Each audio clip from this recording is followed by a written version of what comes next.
right. I'm assuming we Oh are yeah. on. Yeah. My stream is not caught up yet, apparently, but very cool. So, welcome to Functions and Dragons, the return of the Raven Functions and King. Dragons. So real quick introduction. So, this campaign takes place in the world of Kerwin, where ancients built wonders, tamed the land, and created great beasts, and then disappeared in what is known as the Great Calamity. No one's really quite sure what happened. Lots of theories bound, but now the world kind of exists in bastions of civilization with monsters and creatures throughout the wilderness. Our heroes, the lovely people that you see here, all met in the small town of Scry for the Festival of Given Light. They investigated, well, they had a great time at the fair that night. They played some carnival games, had some fun, and then a large beam of light came and split the ground, opening a rupture into the ground down to an ancient lab, which they then went into and investigated. There, they killed a few skeletons, got to know each other as a team a little bit, and were paid with a writ from a theoretical magician named Jarell, who Not a hypothetical, a theoretical. theoretical. So in Carowin, there are two kinds of magicians: practical and theoretical. That's what that comes from. We'll learn more about them as we go. But he couldn't pay them with gold right out, so they got a writ to return to the colleges in the main city of Eclins Fall, where they have decided to head to now. And if we can jump over, we'll give a little introduction to all of the characters since we've done a couple of these now. We can kind of tell everybody who you are, what you're doing, and you all should have leveled up to level 2 from the last Oh, time. that's right. Yeah. Oh, I might have forgot to add more spells. No Oh, worries. you I only might added you one. might need those. Yeah, cool. I'll just go top to bottom on my screen. So, Kurt, do you want to start? Yeah. So, hi everyone. I am Kurt. I am playing Asher Graywin, who is a absconder from the military. When he was young, he grew up in a family of people who were very proficient with magic users. He was expected to learn magic and go to magic school, but he got scared that he would fail at magic, and so he ran away and joined the military.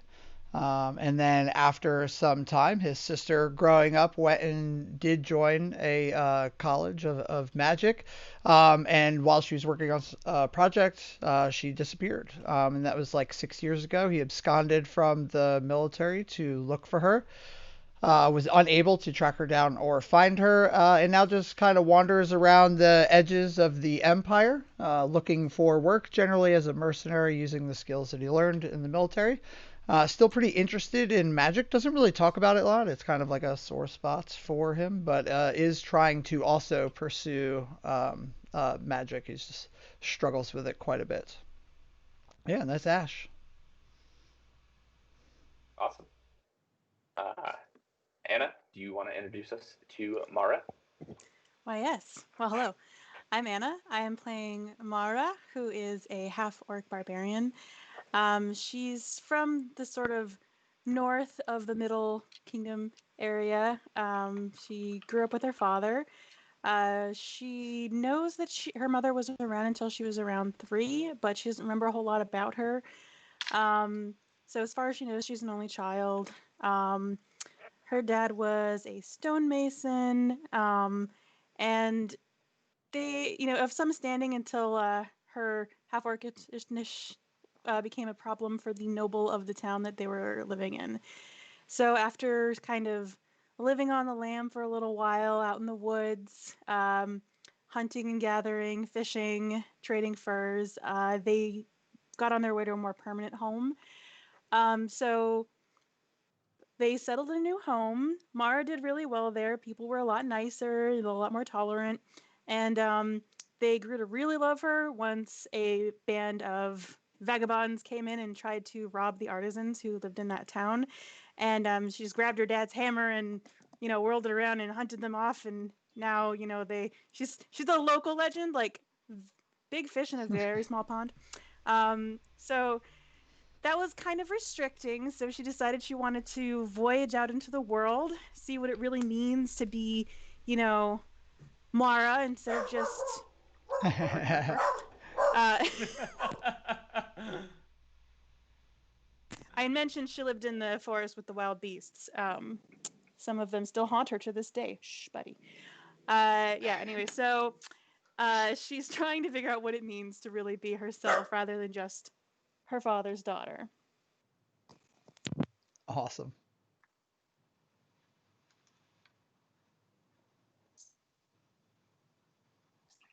Yeah, that's Cool. Sorry, I was Oh, just something else happening, but awesome. Emily, you are next with Aricia. Hello, I'm Emily, and I play Erisea. Um, Erisea is a Firbolg druid from the western part of the Middle Empire. From a long line of druids, just a very secluded grove there that protects the swamp they live in.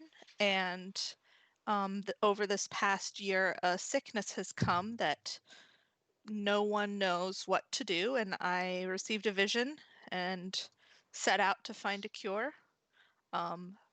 Very, very sheltered individual, very trusting Erisea is. And I also have my faithful companion, Abacus, who the company has not met yet. Cool, cool. Jonathan, you are next with Ericus. Yep. Okay. So I'm Jonathan. I'm playing Erico Selene, who is a tiefling paladin. He comes from I'll just I'm not gonna go into the specifics because it's not as you need to know the lore of the world in order to understand what this means. So I'll just be specific. He is the son of two very famous pirates in this land, from the place where pirates come from in this world. I don't want to start throwing a bunch of names out that don't make any sense without having actually read the backstory. It's just not that helpful. He he was very unsatisfied and uninterested with the pirate life. It was, in fact, not for him. And he decided to venture out into the mainland, where he joined one of the spots where one can become a paladin.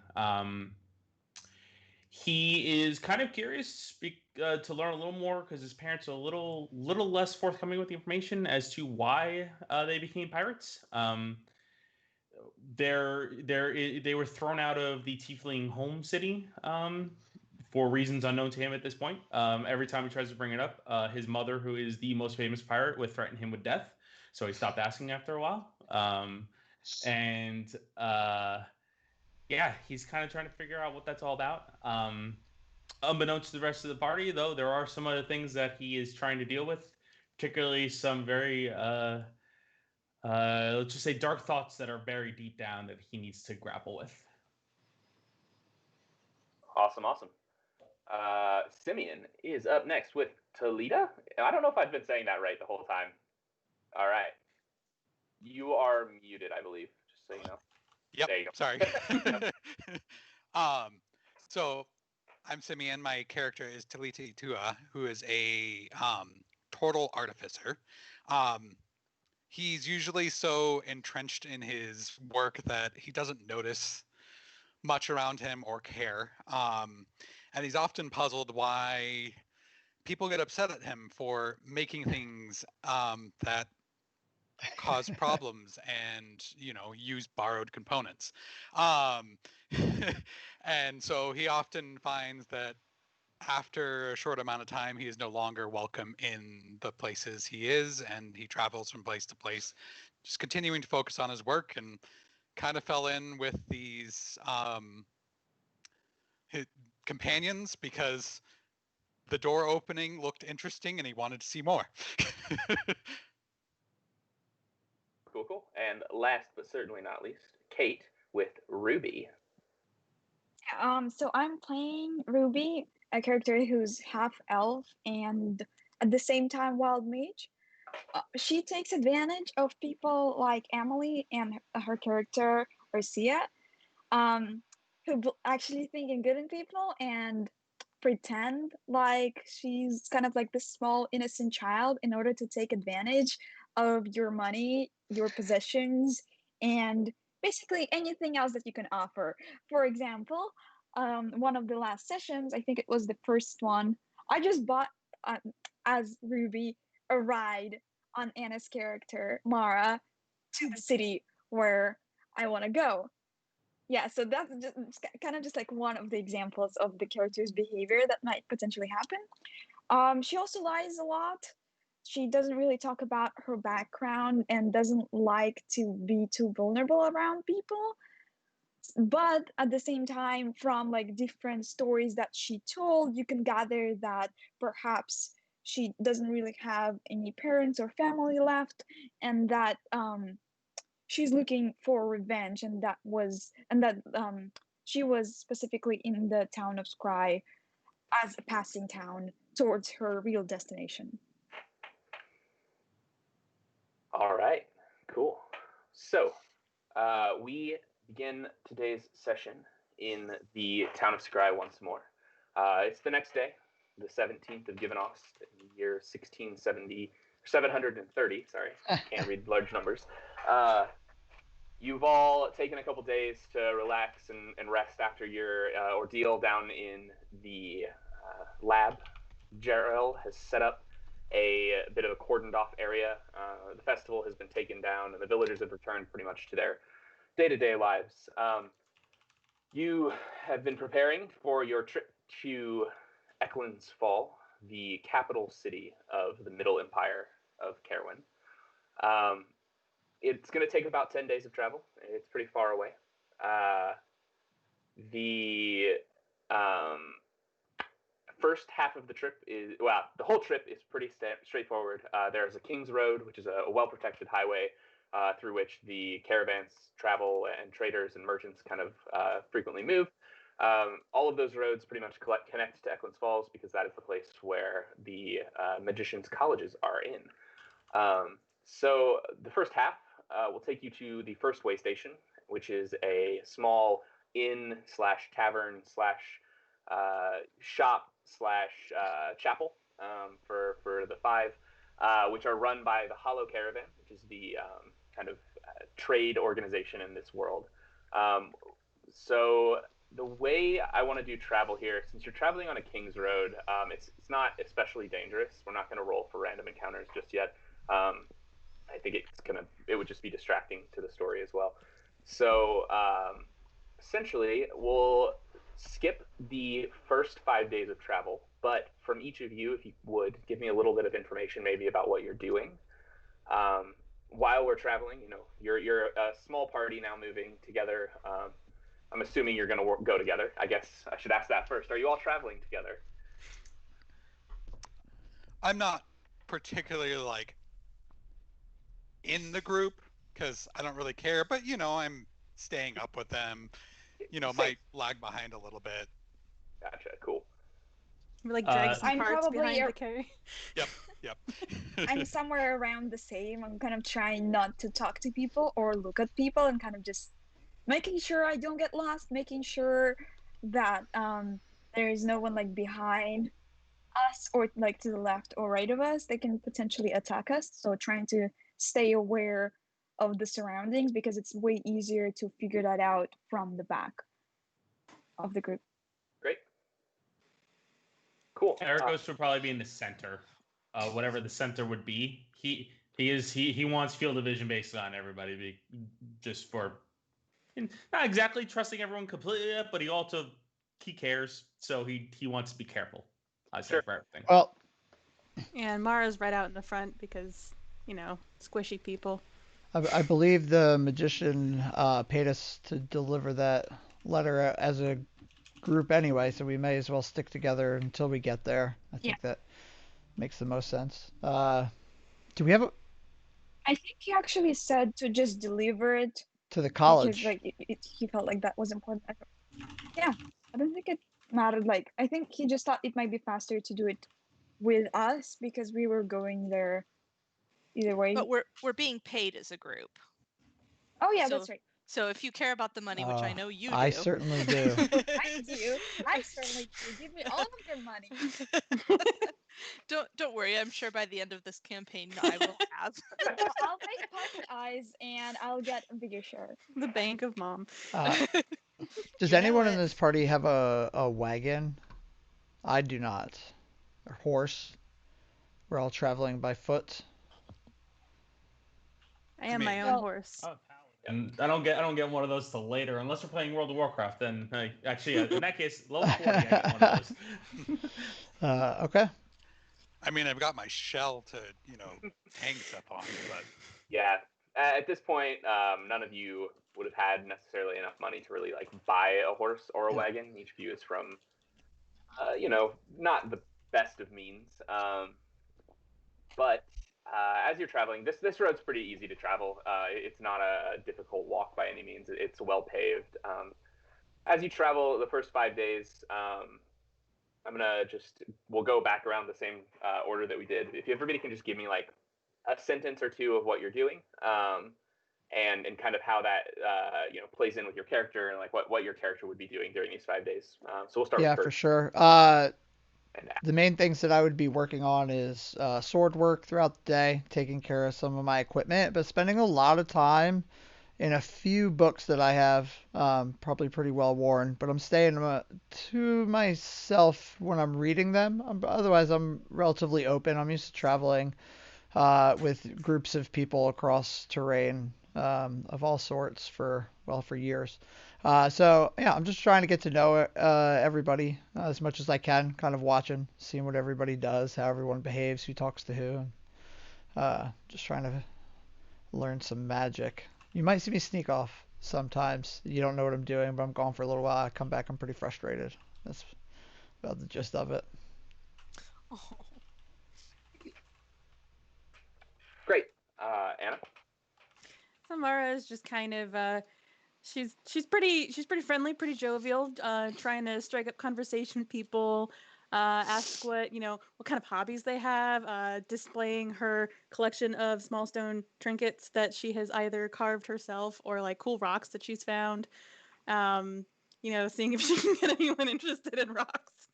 They're close to her heart. But yeah, just trying to get to know folks and you know, playing with little things. They're fun. Emily. Well, I'm very unsure about how people are going to react to Abby, and so I have instructed her to fall along behind and off the road, and only to come in if like there's trouble. But I make sure to when we stop to go off and give her some love and food and make sure that she knows that she's a very good girl. And other than that, I'm probably chatting with Mara a lot because she seems the most chatty and I like people. People good. Yeah. Yeah, well everyone is so interesting. Everyone's so interesting looking. This is like my first experiences with non-fearbolgs, so and probably trying to, crack Ruby open a little bit. Metaphorically or? No. Yes. You know. Yes. Yeah. Get this poor Please. sweet child to open up to me. Okay. Cool. Great, Jonathan. Ericos would. He would probably be consulting with whatever tomes he might be carrying to kind of pass the time as he travels. So he's not necessarily paying that well attention because he's kind of getting lost in some knowledge stuff. He would also be playing with a certain little bear that he has. His friendly little friend, Sir. Was it Barrington? Did I name him? What did I name him? Yeah, look at my notes. Sir Stuffing Bear. Sir Stuffing Bear and him would be having a quite a grand time. He would not really be doing much of note, because he is but a simple tiefling with a bear. Great. Nope bear. Simeon? So most of the time the party sees Talita. He's, bit ways from the camp, and there's sparks flying and saws going to the detriment of the party's sleep, because he, you know, gets in late and he continues to work late into the night, and he leaves after everyone else does, keeping up with the party generally, but, showing up late. Often, coming into camp kind of looking behind him a little bit quizzically, because he's sure he's seen something out there, but he doesn't know quite what. And, he's working on something that is continuously, whenever he's moving, covered with a big cloth attached to his back. Awesome. And Ruby with Kate, or Kate with Ruby, other way around. Yeah, so I think the first night in particular, I'm not going to be sleeping because I don't trust the people enough. So I think someone's going to either backstab me or try to rob me of the very little gold that I have in my possession. So I don't trust people at all. Like, whenever Arcia? Emily, what is your character's name again? Arcia, I think? It's Erisea. Eres. Okay. Erisea. I'm trying to write it in Russian to remember better how to say it, and I don't get it. So, yeah, but okay, Erisea would try to like talk to me, and I would just kind of slowly back away from the conversation and turn around and walk away. Like the first day, sometimes like randomly saying, okay, so I have to go for a second, and then like run away into the forest, hide in the bush, and then like come back a few minutes later as if I was actually like busy with something, but I wanted just like some peace and quiet for the mind, introvert itself. Just way too much like attention and noise happening. Yeah, but like on the second day, I'm still like I'd still be wary of everything, but because I would be tired and like tired from traveling, and it seems like no one has yet made an attempt to murder me, which is kind of weird. Didn't expect that to happen. I'm kind of starting to like trust the party a bit more, and even after 2 hours of trying not to fall asleep, I do. Great. Cool. Fantastic. So that I wanted to do that for two reasons. One, because I think it's interesting to hear what your characters do. But I also am awarding everyone with inspiration. You should all have it in your character sheets now. That basically just means that you get advantage on a single roll, attack, saving throw, and I don't think, yeah, those two. An ability check maybe. You get to choose to use that, and then we'll take the advantage away, or the inspiration point away. But basically, every time you connect with your characters, kind of describe what they would do in a situation, and especially like role play them, is who they are. That you'll get inspiration. Oh, you lost your spells. All right, I can re-import everything. No worries. Who else? Yeah, I also added the second spell that I was talking about quickly before, so I think it should be all fine. All right, yeah, you should all have that. Oh, mine came back. Yeah, I'm importing again. It loses them sometimes, and I don't really understand why. It's pretty easy. Thank you. So no worries. Cool. So the fifth day that you are traveling along the path, you're about halfway to the city of Eclins Fall. And as you arrive, you find yourself at a way station. And as I described a minute ago, those are small places that are just set up for the travelers around the world. They're kind of like truck stops for the caravans and the people that are traveling along the King's Road, the major highways of the world. So as you arrive there, they have a place for you to stay. You can spend some time like getting rest in if you need to. I don't think it matters too much at this point. Just to make sure that we have an idea that this is a thing that exists in the world. Sorry, there's more people who need spells imported. Sorry, 1 second. Import those spells. Gotta love technology. Yeah. Hard to be omnipotent. Yeah, right. Yeah. There's a lot going on. All good. I think that should be good. Yep, cool. Spells should be imported now. So yeah, as you arrive at the way station, it's your kind of standard inn layout. There's a small tavern on one side, a number of rooms available for people who need them. You can choose to stay there, or you can choose to camp outside. They have an area that is set up for adventurers. They get people every so often who don't want to pay. So each of you can just decide. If you do decide to stay there, it's I believe 2 copper pieces. Yes, 3 copper pieces to crash in a bed for the night and have a spot that's nice. And outside is free? Yes, you can sleep on the ground. Okay, outside. I vote outside. Talita is definitely going to be outside because most of the times innkeepers don't like him staying in their rooms. I'll be I can outside see as why. well. It's like all of the lights tinkering with like everything that they have there. Any Yep. pieces of like magical technology. You better not have magical beer taps because Yeah, I'm definitely gonna ask for a room. I'm also gonna see if they have any hot food. I know I want to get my armor off. I would see if they have any place I can get cleaned up, clean my armor, basically clean everything.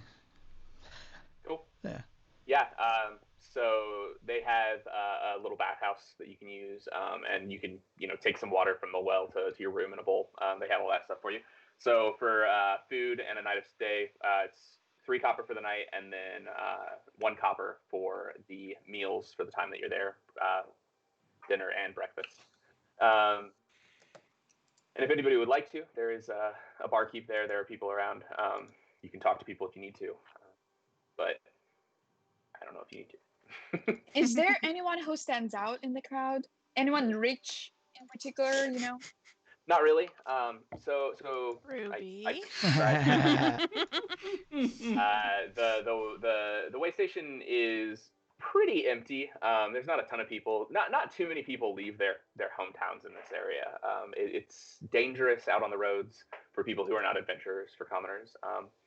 It's not. The King's Roads are definitely the most safe, and there are a good number of travelers traveling there. But the people that you normally would see out on the roads are adventurers like yourselves, traders who maybe have contracted with other adventurers to help escort them, things like that, and the people traveling to and from the colleges. So in this specific way station, there's not a lot of people. Most people are still in the towns that they would stay in, and I would say there's probably like 2 or 3 traders that wouldn't have a lot of gold on them or anything, and there's a barkeep, and maybe 1 or 2 other people kind of just drowning their sorrows at this little tavern as they travel along the long road. Oh, I would also like to. I'm also gonna wander up, grab a room, and strike up a conversation with the barkeep. Cool. How's it going, man? Get a lot of travelers coming through, huh? Not as many as we've gotten in the past. Oh yeah, why's that? is it all the pandemic again? No one's traveling. Yeah. Mara puts on. I knew it was coming. Slow down. Yeah, this area doesn't get much in the way of travelers anymore. I don't know. Not too many people are going between Eclins Fall and the ports anymore, especially with the decline in trade that we've seen lately. What kind of? Do you know? You go ahead. Oh, go ahead. Sorry, you started the conversation. Oh no, I'm. Feel free to jump in. You're my employer, so I want to get on your good side. Oh, I was just curious personally. Why do you think that there was a decrease of trade? What's the latest political drama that's happening? Well, I haven't heard a lot, but as I get a few travelers from the Eclins Falls area, I've heard some rumors that the crime in the city is on the rise, and it seems to be affecting maybe the local the trade guilds, and the Hollow Caravan doesn't seem to be making as many deliveries this direction as they used to. Ne'er-do-wells, miscreants, mean people. Eclins Falls has always had a little bit of crime, and the gangs there are pretty well known, but it sounds like there's maybe some new players in town. It's been hard to gather some of this information as people have passed, but that's a bit of what I got. Yeah, secondhand, it's always difficult. Sorry to hear it's affected your business. It's all right. Our tavern here is paid by the Hollow Caravan, so we don't have to deal with too much. they pay us to keep it around. That's good to hear. And cheers. Thank you for the delicious meal. Great. I ask you for a bite. I sure. There's a lot here. I'm a big orc. I can. And then I take 2 or 3. Yeah, I lied. Don't even notice. I'm still eating. Cool. Yeah. So as you kind of settle in for the night, you those of you that got rooms, go settle in there, clean off your armor, clean yourselves up a little bit. Those of you who decided to stay outside, no negatives, just no benefits. You're not super clean. It's been a long hike, but you can still use the bathhouse. Like, you're still in the area, so the bathhouses are open. It's just you're sleeping on the ground and camping, which is always a little bit sweaty. So as you wake the next morning, you kind of get ready to go, prepare to head on out, and everybody good to just go back and hit the road? Yeah. Oh yeah. Yeah. Early rise, hit the road. Great. So I complain all the way there because I'm an owl person and somebody woke me up before 12 p.m. No, Are we're we not there there yet? yet, Ruby. Cool. Great. So again, King's Road's pretty safe. You make it the rest of the way to Eclins Fall. As you approach the city, great towers greet your approach in the early afternoon. It's the 3rd of Mul, the one of the later months of the year, kind of around our November time. October time. No. My calendar is all messed up. What year? Yeah. It was fall, right? Yes. Sorry. It is October time. We are catching up to real world time here a little bit. So we are in the October season. What is a little time? Bit. Yes, the month of Mule, the 3rd day of the month of Mule. There are 24 days in a calendar, so 17th you traveled the 3rd.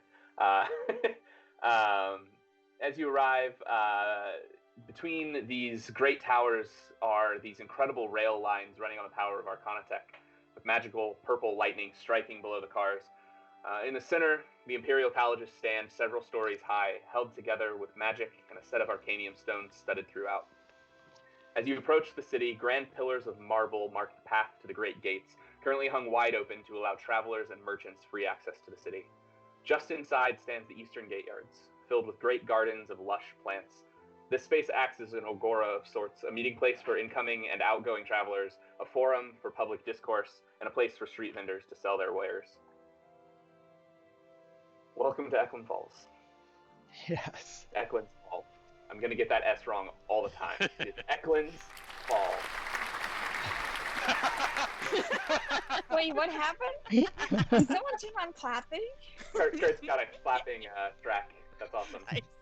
Oh my god. Oh, I've got other seen, tracks. Get ready. Amazing. Would we have seen these kind of like lightning powered cars, arcane powered cars and stuff before? Yeah, so Arcanatech is not super common. If you hadn't spent a lot of time in the main cities, and most of your life had been spent in villages, you may not have seen things like this before. You definitely would have heard stories about it, especially out in the smaller cities and towns, towns and villages. You would have heard tales of the magical lightning cars that move seemingly of their own accord around these major cities. The main space of Carowin is kind of populated by a number of large major cities that have a lot of technology, and are pretty massive, but kind of everywhere else is either wide open expanses filled with monsters and creatures that most people don't go in, or towns and villages that have kind of huddled together around specific areas for specific reasons. They would be. You would have known about them, but you may never have seen them. And I'll leave it up to each of your characters. Simeon, you probably would understand this. It's Arcanatech. It's the stuff you work with. I have opinions. Yeah, I love it. Amazing. I mean, I've been This around. is me being hired by a new company and looking at their stack. I have I've been around the military and around a decent part of the empire. Would I be pretty familiar with this type of technology? Yeah, you absolutely would have been to Eclins Fall.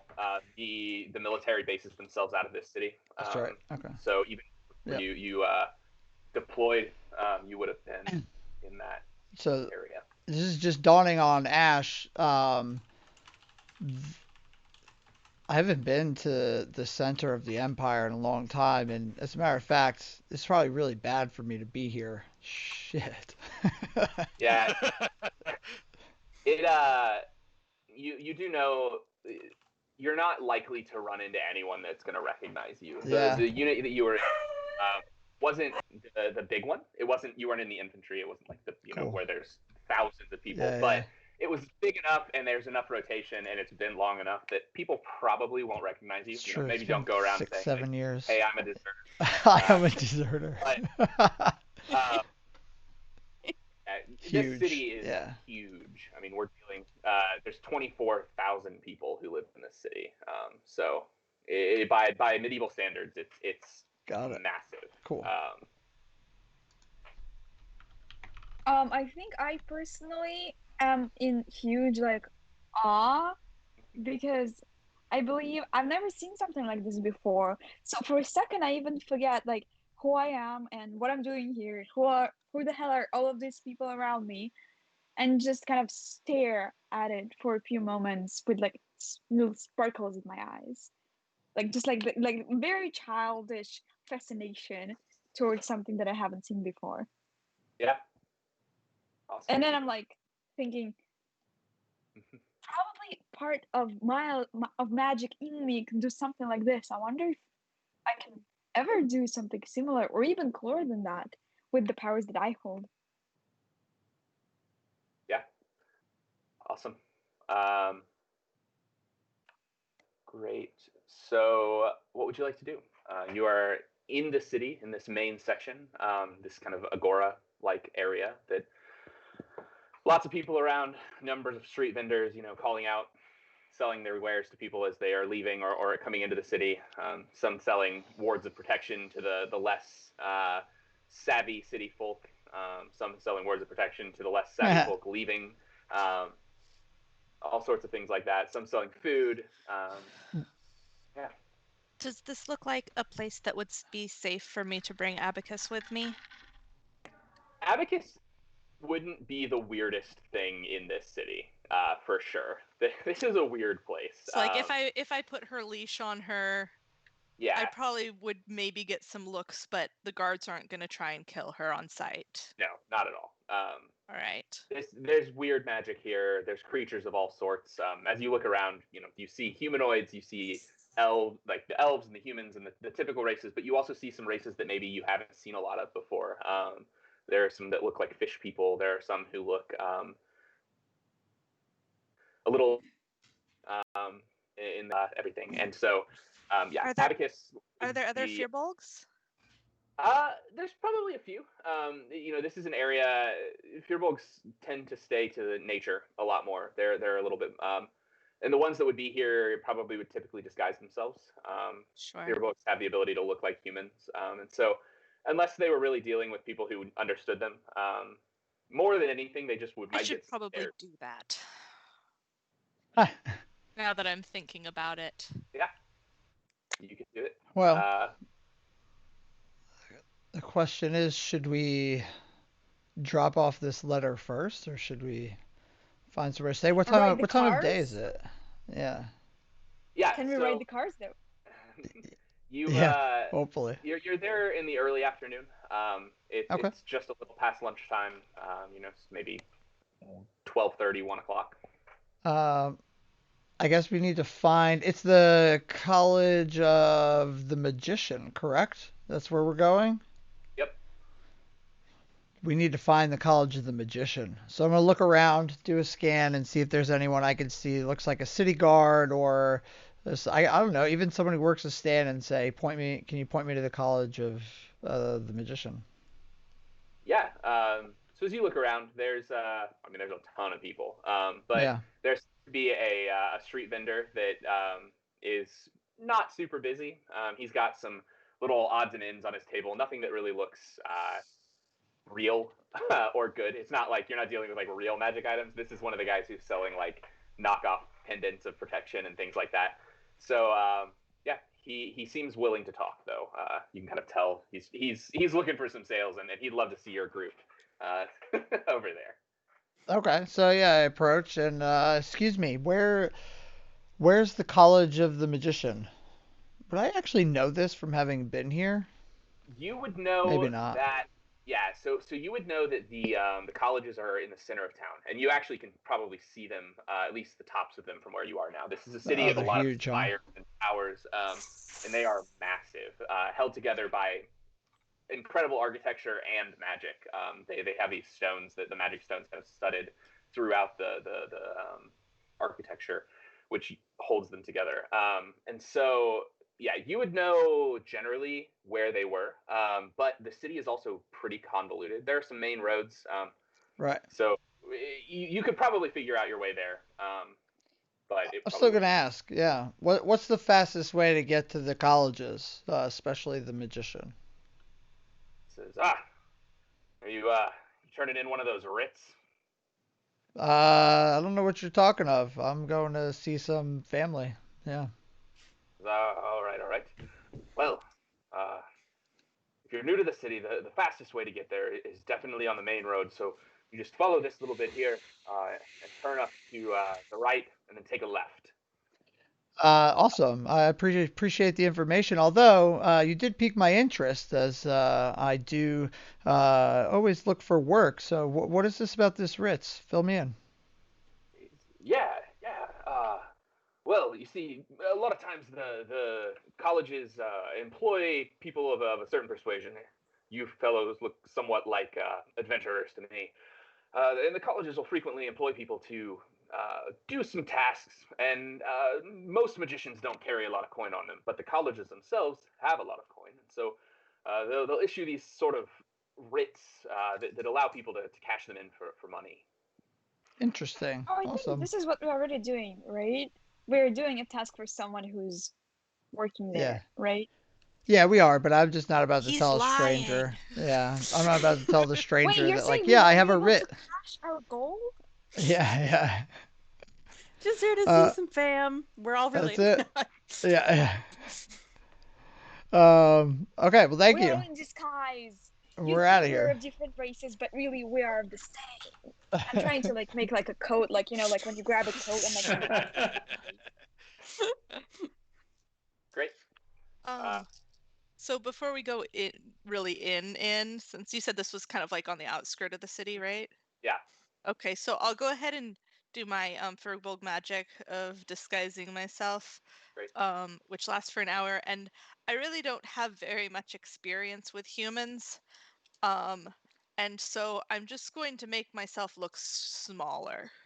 Yeah. I'll still like have my same features and everything. I'm just gonna be like 2 feet shorter. Cool.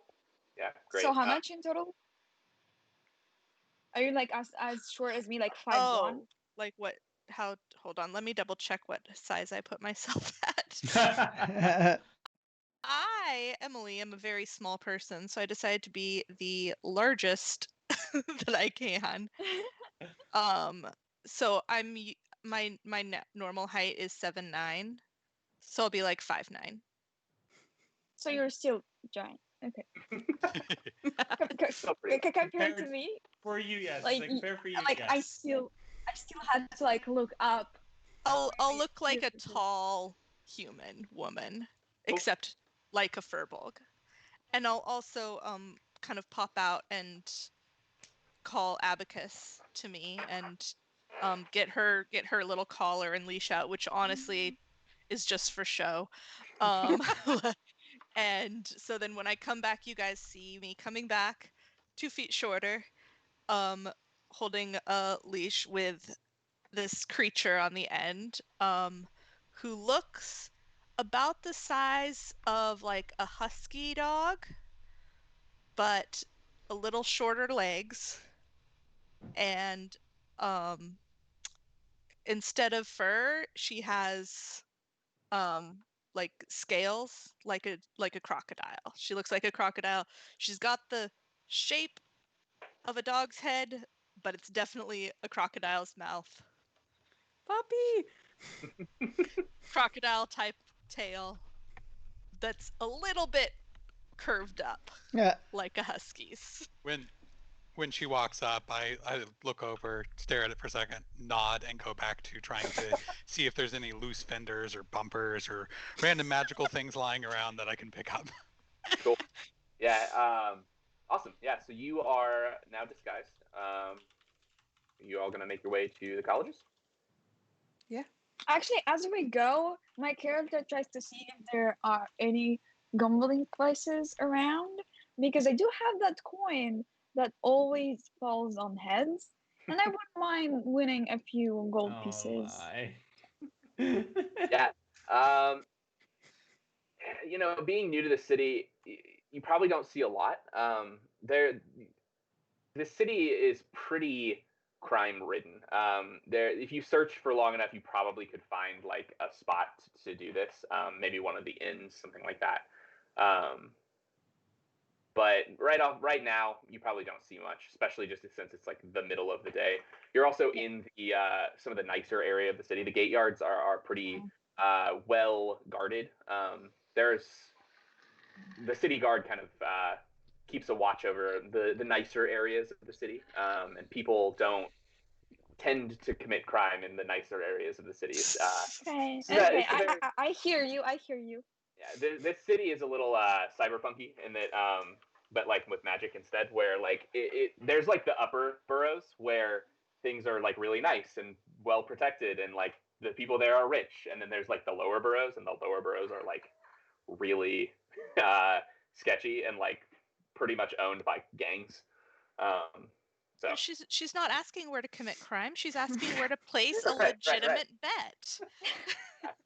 You might be able to. Is gambling if we can't find a legal? place, we can always go to a tavern, and people can get drunk, and I can maybe get a bit tipsy compared to them, and then we can just like flip a coin for Like, money. if That's the party best ever bet. and wants then for you money. can't do anything. Like, there's no way they're gonna call the guard. They're drunk. They wouldn't even understand like what's happening. So So you're saying you get them inebriated, then you rob them. A classic strategy. Cool. Great. So you gonna head up to the colleges or ask around for anything else? Is there anything else you need to know?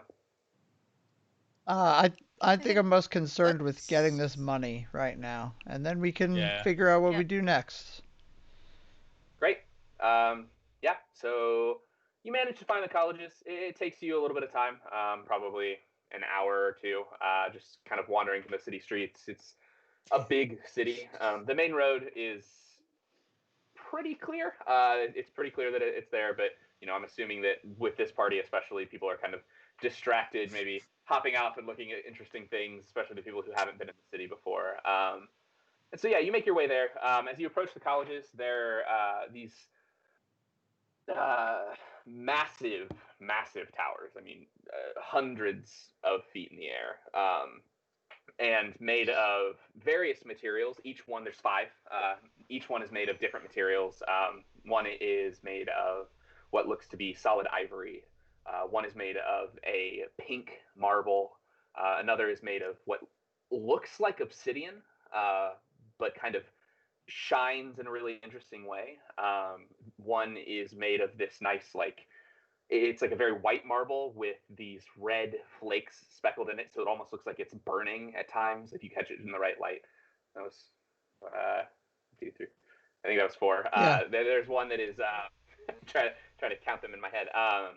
And then there's one that is made of like just pure white marble that shines. It's not like the ivory. It's like paper white, and it just shines brightly. And so, yeah, as you get there, this area is surrounded by walls. As you move through the city a little bit more, you start to see the crowds shift from being general civilians, people like that, to a few more guards and a few more people in long flowing robes that look like magicians, people doing lots of different things. Yeah.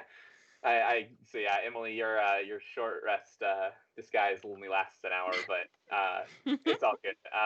Yeah, so like we're still wandering the streets and suddenly I'm 2 feet taller. That's It's hilarious. like, you get a few looks, but nothing too.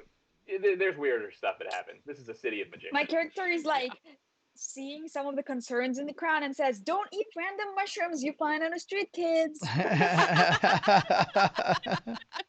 Awesome. A few of them run away, like very guilty. Like, oh no. Erica's just trying to calm any of the parents that are now starting to get mad at Ruby. And like, no, it's okay. It's okay. Listen, no, it's fine. Yeah, She eat the means well, I mushroom. promise. It's Yeah. not bad advice when you think about it. As you approach, the more and more people start to look like the magicians, and the houses get to be a little more regal and kind of witch housey. The architecture of this area is very like gnarled, like you know your like classic witch house in like a Disney movie. It's like that, but nice. I get the vibe. That's yeah, Nice. that's what they're starting to look like. You also start to see a number of guards that look a little more powerful. They're not your normal city guards. They've got the mark of the hand on them, which is the government of the empire and this city. And you see a few who are in like black gleaming armor that are kind of walking around this area. This is clearly the more important area of the city where there's more protection. Cool. So as you get close, what would you like to do? I know I'm definitely going to look around for, I don't know, some sort of gate or like entrance to the college. Have we made it to the College of the Magician at this point? So Did they let us in without like any documentation? Or like, yeah. So this is very similar to like most college campuses where it's kind of just like people can wander in and out. Most people are assumed to have business, and they know that the guards here are like. First of all, you're surrounded by a ton of magicians, Yeah. like wizards and things who can destroy people. But there's also the guards here are incredible. This is you would all know probably just from being from the Empire or the surrounding areas that the Hand, which is the government of the Empire, led by the High King, there's 4 other people.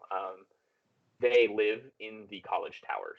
Each of them has offices and residences in the college towers, and so this area is like the most protected place that you can be in the Empire, basically. So you can kind of stroll up. There are walls around it and a gate, but the gate is constantly open. It's really only there to protect from, if someone were to get into the city, like an invasion were to happen in the city, which has never happened. So the gate is always open. And as far as knowing where the Magician's College is, there are 5 towers. You can probably assume, or you could ask around. If you want to assume, you can give me a history roll, I guess. Sure. There really needs to be like a local roll, but there's not in D&D 5e. There's no roll that's like General wisdom check? Yeah, general wisdom. Wisdom's weird because this wisdom is like, do you know not to flash? Oh, no. Right. It would Right. be general intelligence, right? Intelligence, Yeah. but it really feels like there's like history and religion and nature and things like that. But there's no like. I got 20. Now you got Well, 20. 18 plus. Well, 18 plus 2, but that adds up to 20 Cool. Oh god. for Give me history. 22. So we just got all a the nat high, 20. high Nat rolls. 20. I got a 20 yeah. as well. I like how it starts.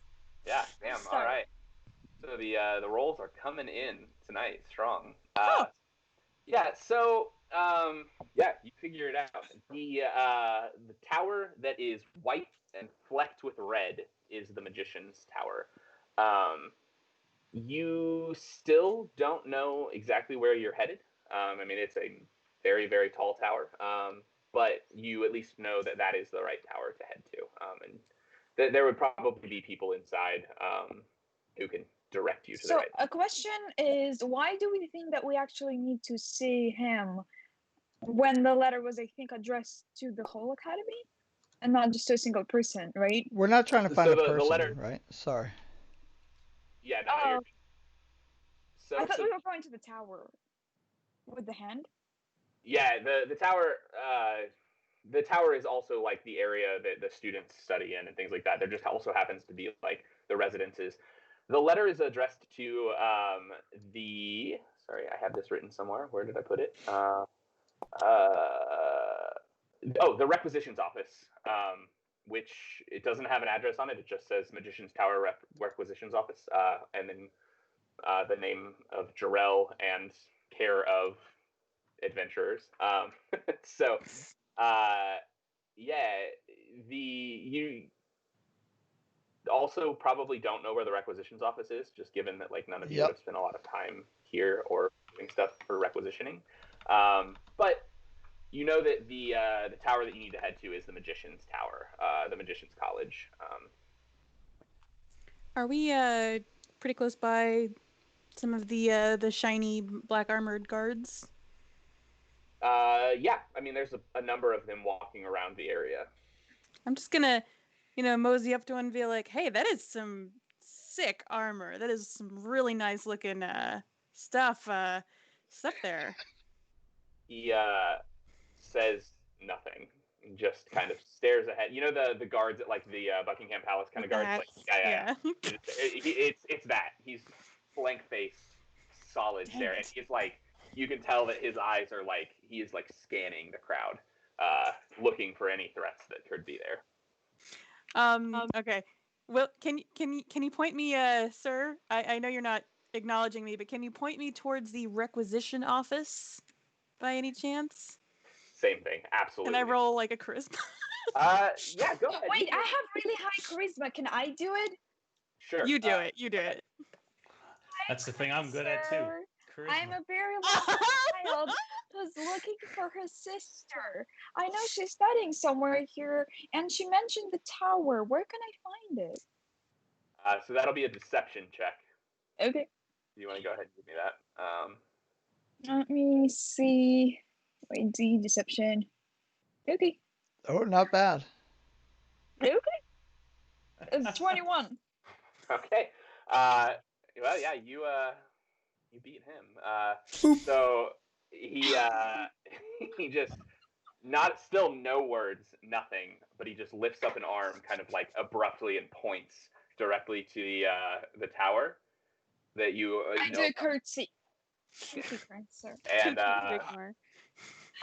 I walk up, grab the arm, and pull it to my face. Oh no! Armor. Here we go. Ericos quickly grabs him and tries. I guess there will be a battle tonight. Okay. Yeah, right. Everyone pull down. I startled, let go, and just look at Ericos. Yeah. What are you doing? Listen, We So- are level 2. them. We do not need a battle with the city guard right now. As you do that, so this all kind of happens, I'm assuming, at once. So you grab his arm and look, and as you do, you see that arm just starts crackling with purple electrical energy. That looks very like eldritchy in nature. Okay. It's very like dark. There's like Eldritch dark Knights. swirls kind of flowing around. And he just kind of looks at you dead in the eyes, and you kind of get the idea of like, don't fuck with this dude. I definitely am like a little bit cowed, but also at the same time my eyes are locked on the eldritch energy. Yeah. And like you can see that I want to reach out and grab it again, but I know I probably shouldn't.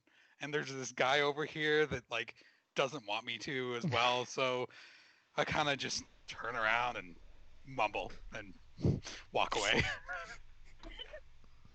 Cool. Great. So I feel like we're going to be running a lot of interference on you this campaign. luckily, artificers are not like uncommon in this world. This dude probably has dealt with this kind of shit before. He's in a college environment with a lot of real nerdy, eldritchy, interesting people. So he's probably dealt with this kind of shit before. Probably knew people who've never been to the city. What are those guards cool. that Yeah, don't ever move or speak, or what are the royal guards? like Buckingham Palace. That's it. Yeah. Royal Guard. Yeah. Yep. That's very similar to what these are, except all black and crackling with eldritch energy. Yeah, almost just alike. Yeah, pretty much. The same thing. Cool. So yeah, he before you grab his arm, he points and he says, "4th floor." Thank you. Floor 4. 4th floor? Thank you. Okay, 4th floor, 4th floor. Let's go. Yeah. Lord. Go there, basically. So as you walk in, you approach the White Tower with the flecks of flame. It's in the southwest of the campus. Inside, you find high ceilings lined with banners of bright blue, marked with the symbol of the magician, a silver candle burning brightly. The floor is covered with the symbols of warding, glowing faint purple, and the air smells minorly of cinnamon and gunpowder. Practical magicians bustle about, some followed by floating spell books, others deep in some spell or another, and a few theoretical magicians stand in a corner debating the efficacy of using a particular summoning circle or another. In the back of the I can never say this word, foyer, is The foyer? sure. Is a Arcana Tech elevator. Yes. Kind of overhear these theoretical magicians That's good. arguing. Oh, should we tell folks who are watching who aren't familiar with like the whole idea of like maybe like a TLDR on our Arcana Tech? Yeah, so this is a world of kind of magic punk, kind of if you think steampunk but with magic instead.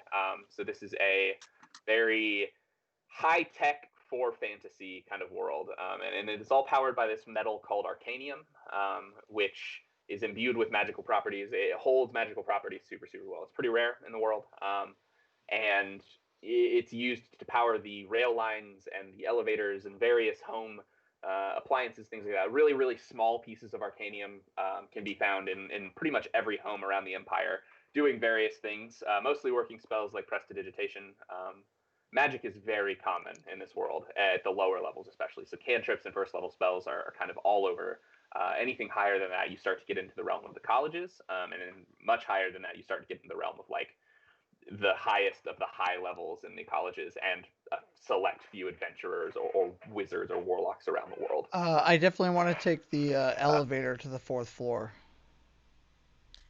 I Great. definitely want to take the stairs to the 4th floor. I'm already in the elevator.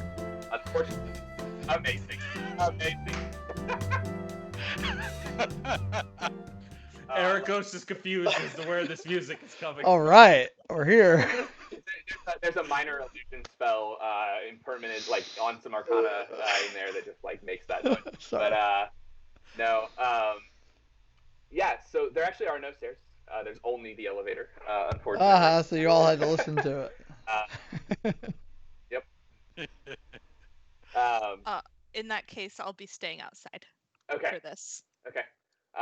So yeah, you're gonna hang out in the area there. Yeah. I'll just find kind of a nice little spot to hang out with Abacus in. Cool. Well, you just great, cool. Yeah, no worries. We'll get through this pretty quick. Ericus, you have the writ, right? Who has that anyway? Yeah, I think Ericos had it. Maybe. I would assume Jarrell would have given it to you, being the Yes, I have the writ. Yes. friend of colleges that you are. So cool. So yeah, you take the elevator up to the 4th floor. Well, actually, so as you enter the elevator, you see there's actually a small Arcana-powered construct there. As you approach, it just says floor. 4. Cool. And it kind of like whirs a little bit, makes like a and the elevator doors close, and the elevator kind of jumps up to the 1st floor, or the 4th floor, sorry. And as you get there, you disembark, and you find yourself in a lavish corridor. In front of you is a plaque on which are directions. To the left is the registration office and the offices of the lower magisters. And to the right, the office of the bursar and the requisitions office. Requisitions. I think registration. Okay, you're right. I wanted to go to registration for information. Let's go. But I you're right. don't care. I'm fine with So, Mhm. I haven't noticed that they've left the elevator yet because I pulled out a pry tool and I'm trying to like get into the elevators working to inspect them. Try and. Amazing. Give me a knowledge arcana or investigation. Sorry, arcana intelligence arcana check. That is the word I'm trying to say. All right.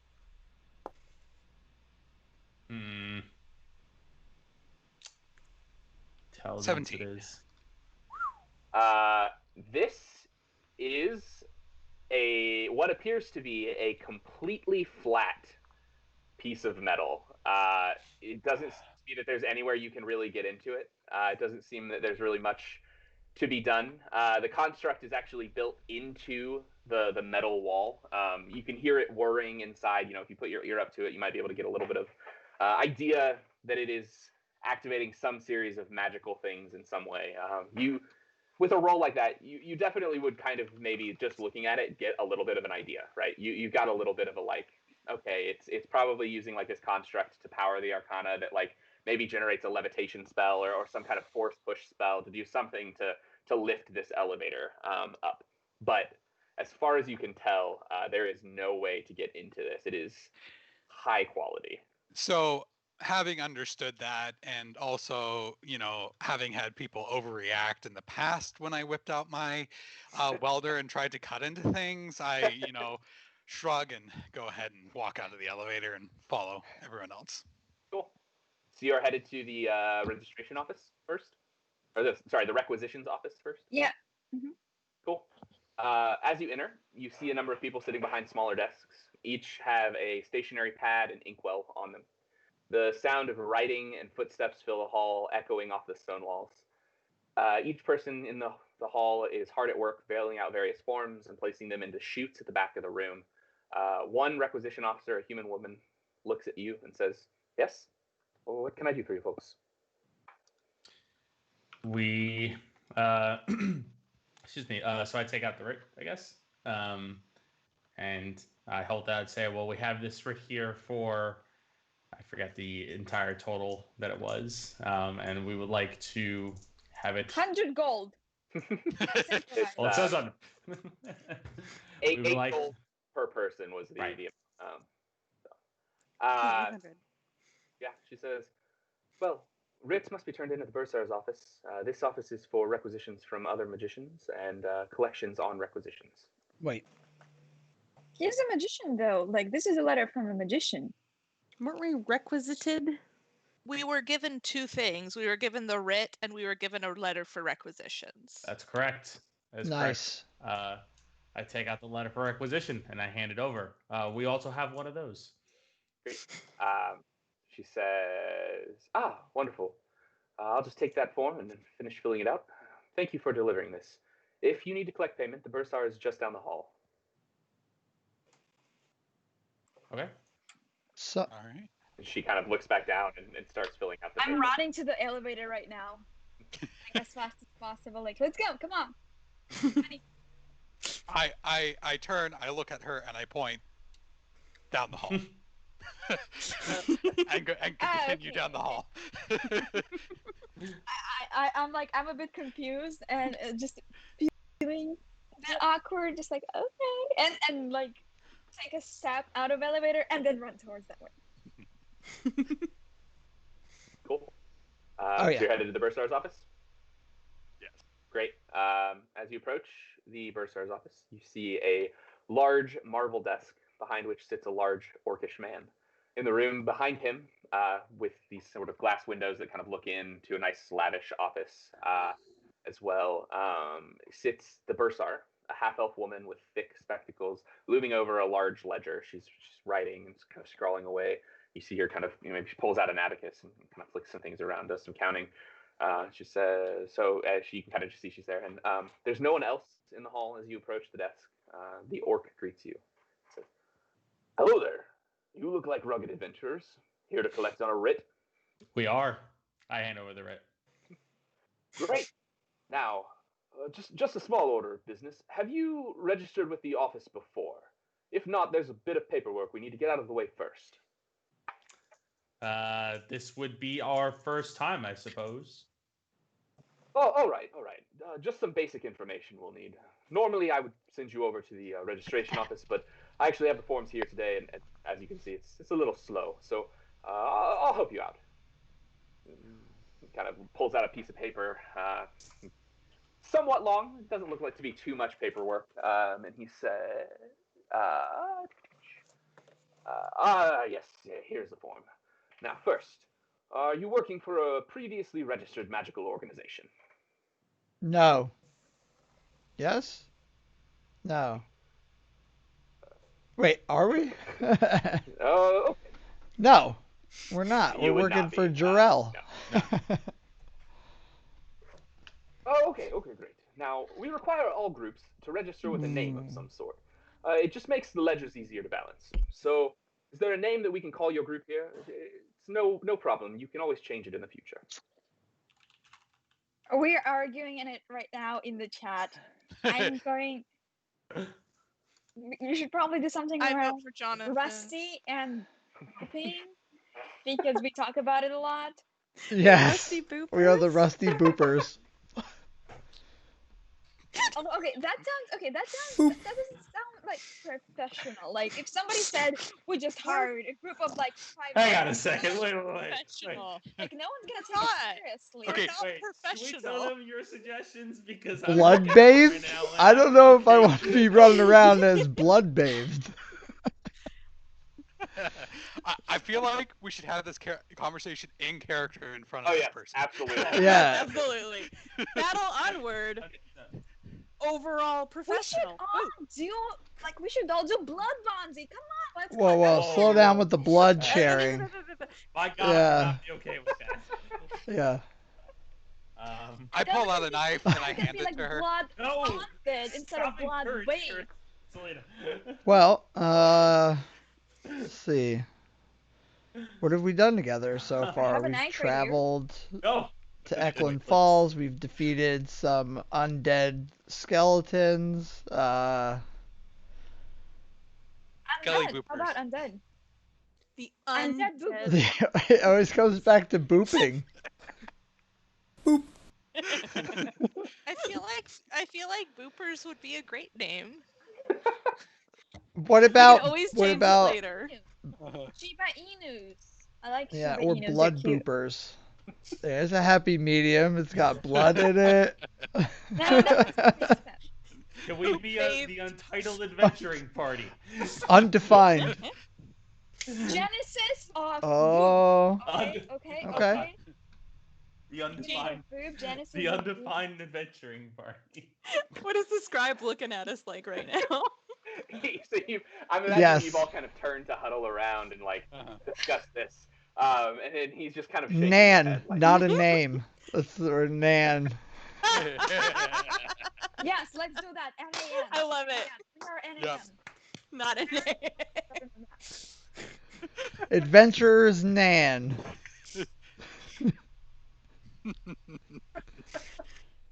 It's really What good. they said, I turn around, I'm like, what they said. Nan Alright. it is. So, And then we can And do then- like I don't know how many of you like heard the song na na na na na na Oh, na no. na na like that one. And then we can just pretend I'm gonna have to it's add that to us. the soundboard. Yeah. It is. We can hire a Yeah. bard that's glad about that song. cool. So, Nan. Nan. Sounds like it's Mhm. Nan. Alright. As they go up to the desk, I pull out my welder and a piece of sheet metal and I start plasma cutting Nan into, the small plaque. The orc kind of writes it down and Nan. Fine name. Now, the last thing I need is each of your signatures here. If you don't know how to write in common, it's not a problem. Just give us an X on the line. The paper is mildly enchanted to detect intent, and your signature will recognize you in the future. Wait, what do you mean intent? More than just give us our money? He's as a registered group, you are entitled to collect your money. And if there are any disputes in the future with a magician, this will help us determine who signed here and whether or not this is given good intent or given in good. Make sure it's not forgery. Basically, Essentially. yes, it's a prevention against you forging your names. And he also says, "Oh, I forgot. Since I forgot that Emily was here, not part of the group right now." He says, "Are there any members of your group that are not here at this moment?" Yes. Yes. No problem. I was Where can we wondering find if one of you guys was going to mention that. We kind of got lost in the whole "what's our name" Yeah. thing. It's existential. So he says, "Oh, no worries. Where could we find this other member of your party?" In the Um, lobby, I think. Lower floor. Didn't Oh. like elevator. Good. That makes this easy. We'll send a runner down to collect their signature. He kind of rings a bell, and in comes this smaller child, kind of dressed as an acolyte. Clearly like a magician in training kind of thing. And so you all sign. I'm assuming everybody's just good to sign. I Oh, sign with blood. Jesus. I'm already in the theme of it. He kind of looks at it oddly, and it's not the weirdest thing he's ever seen. So he's just, all right, whatever. At And least it so wasn't poop. yeah, Yeah. exactly. Not gonna smell. Um, Or actually, well, it will, but it's not gonna smell terrible. So he sends the acolyte down. He hands him the piece of paper and sends the acolyte down to Emily. And I guess he would ask what your other party member looks like. I'm assuming you just describe Emily, his character. Wait, Dog. but Very tall. but Dog. Very tall and very trusting. Too She's not trusting. disguised Trusting. anymore. Arcia was. She came out of it. Yeah. Not anymore. Oh, No, okay, she okay, lost okay. it partway through. Okay. Cool. Good then. I'm gonna. So yeah, she the acolyte comes down to you, Emily, and explains what's going on. Asks for your signature. I'm assuming you're good. Okay, cool. So you sign, and he runs back up. And as that's all happening, the orc says to you, "Great. Now that that's taken care of, please present me your writ. If you don't mind me asking, what sort of work did you do for us?"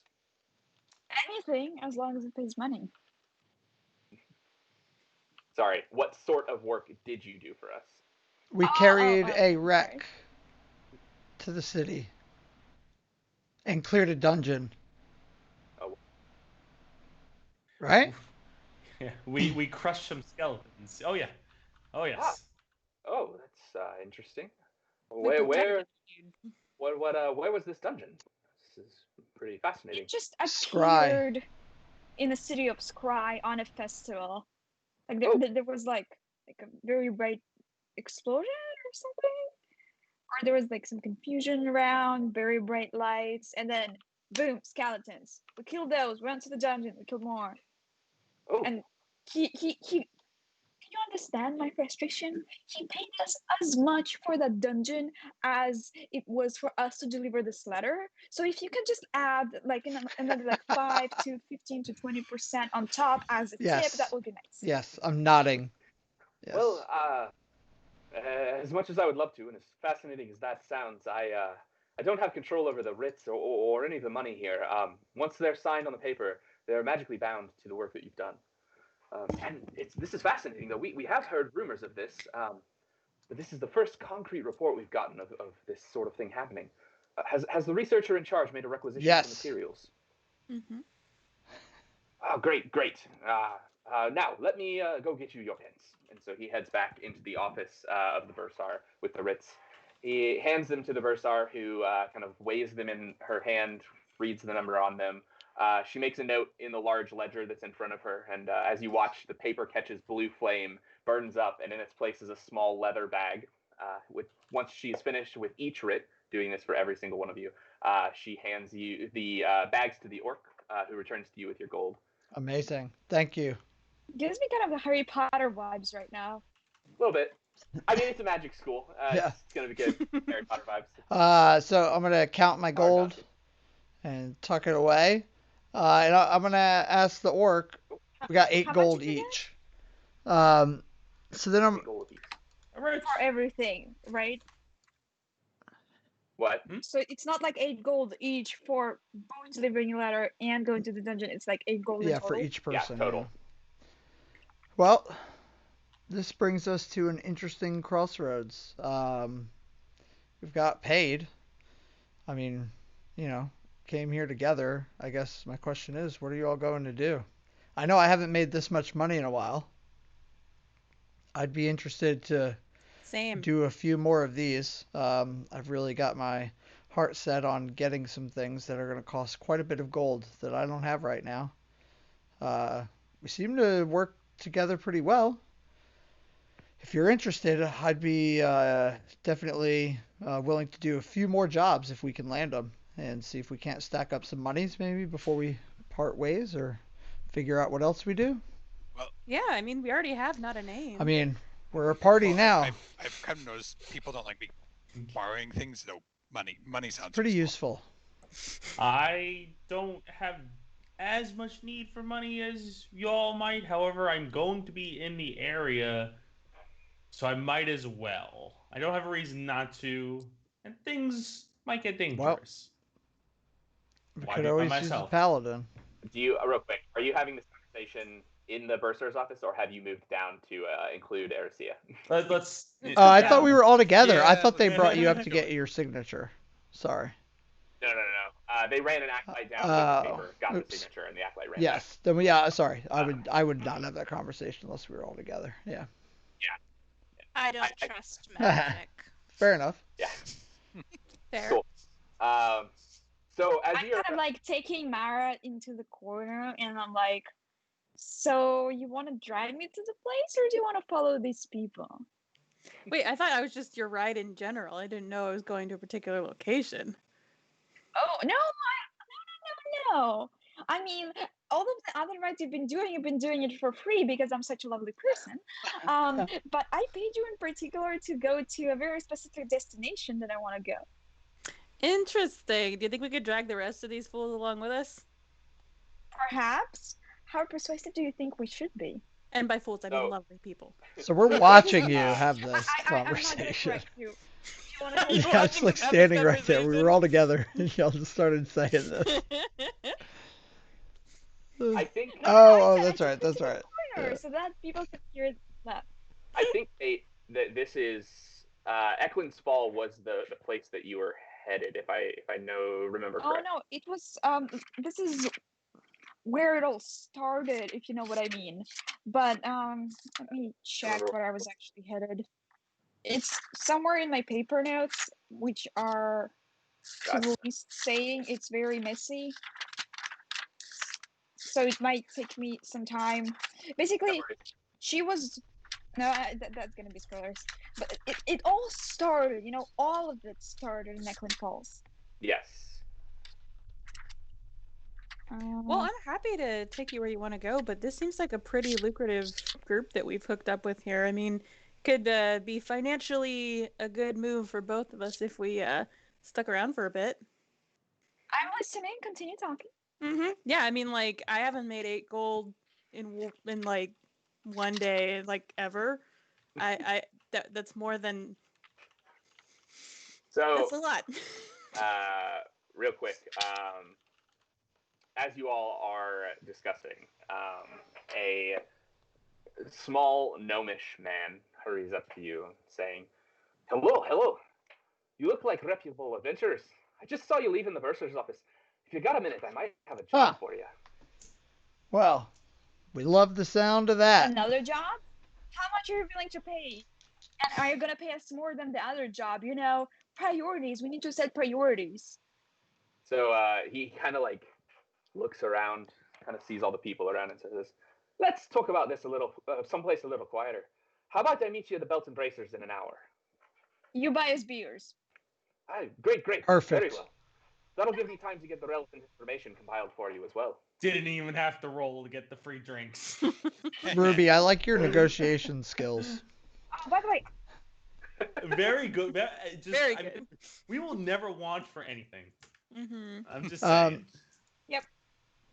So, Colin, I remember the name. It was like something like Cape Careford. That's where you were from, Cape Careford. I don't know. It's otherwise.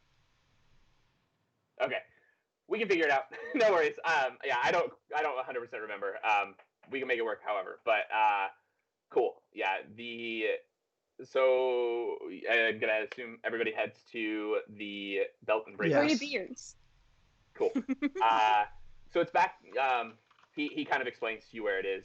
It's back in the direction that you kind of came from, near the eastern gate yard, which is where you came in.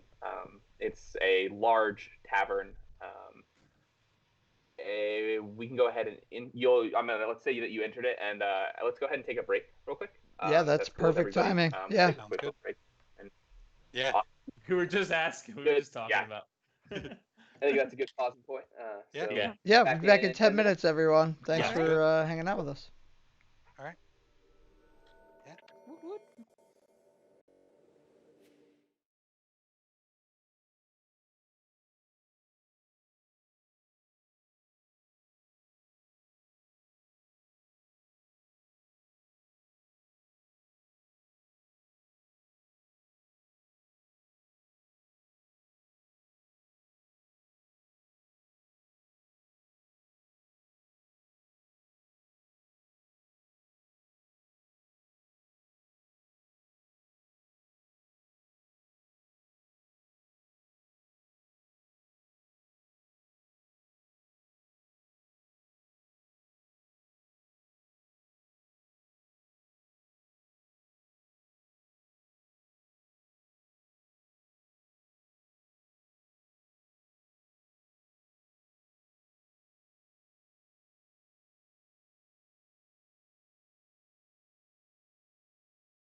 So yeah, you arrive.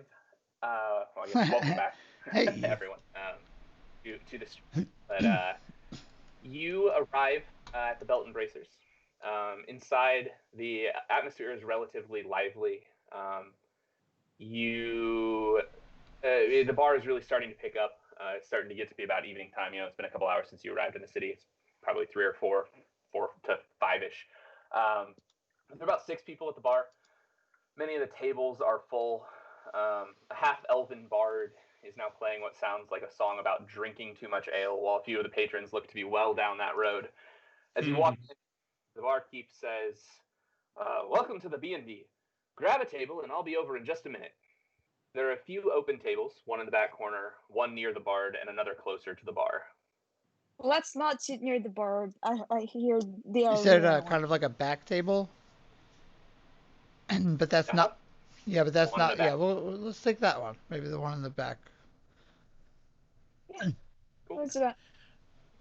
I walk over to the table, stare quizzically at the barkeep, and lift it a little bit and decide against it and sit down. So after getting settled, the barkeep kind of walks over and says, "Hi, what can I get you?" I'll definitely have some food. Free beers, please. We ordered Yeah. 3 beers. Say Free. free or She free? said free. 3 free beers. Come on, Jonathan, keep up.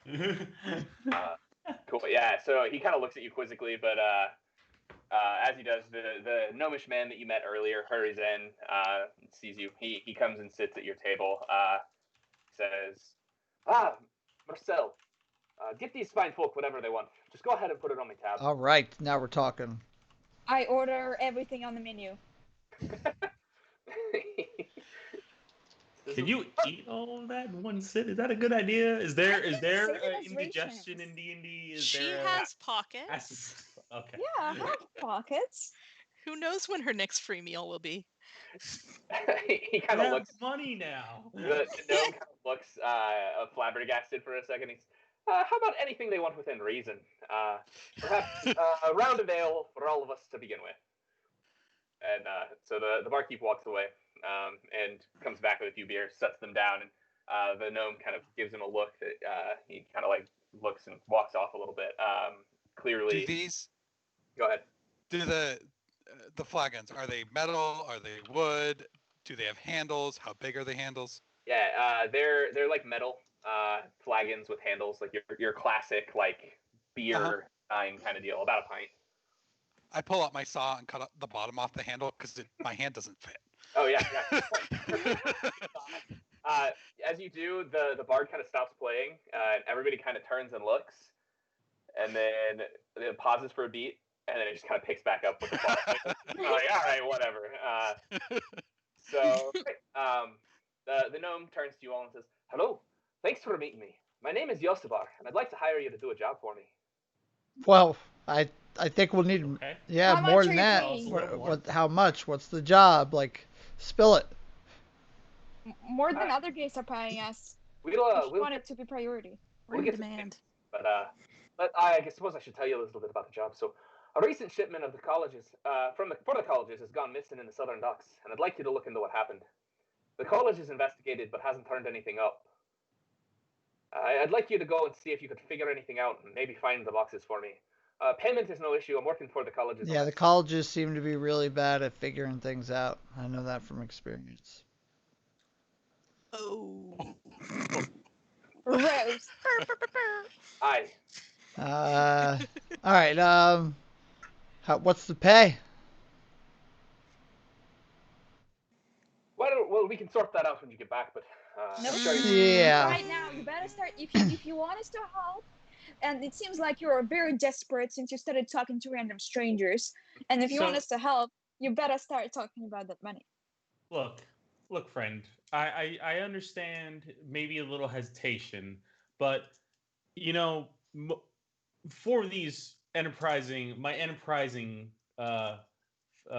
friends here, money, as you may hear, is something that could really help boost the quality of the job. I'm trying to persuade him. Okay, yeah, go ahead. Just maybe you could tell us a little bit right now. That would be an 18. Cool. Nice. So, I suppose I understand. Money is important these days, but well, let's see. I could offer you some gold. Now this Yes. this job shouldn't take too much. It shouldn't be too hard. I honestly don't know if you'll even find anything, but why don't we say, somewhere around 5 gold apiece? And you're saying none of the magicians wants to do the job? Nah, better be 10. Well, it's not that they don't want to do the job. They've already tried and they haven't found All anything. right. Okay, 20. 5 gold. Thank you. If we don't find anything, 20 each. 20 gold apiece. If we find something.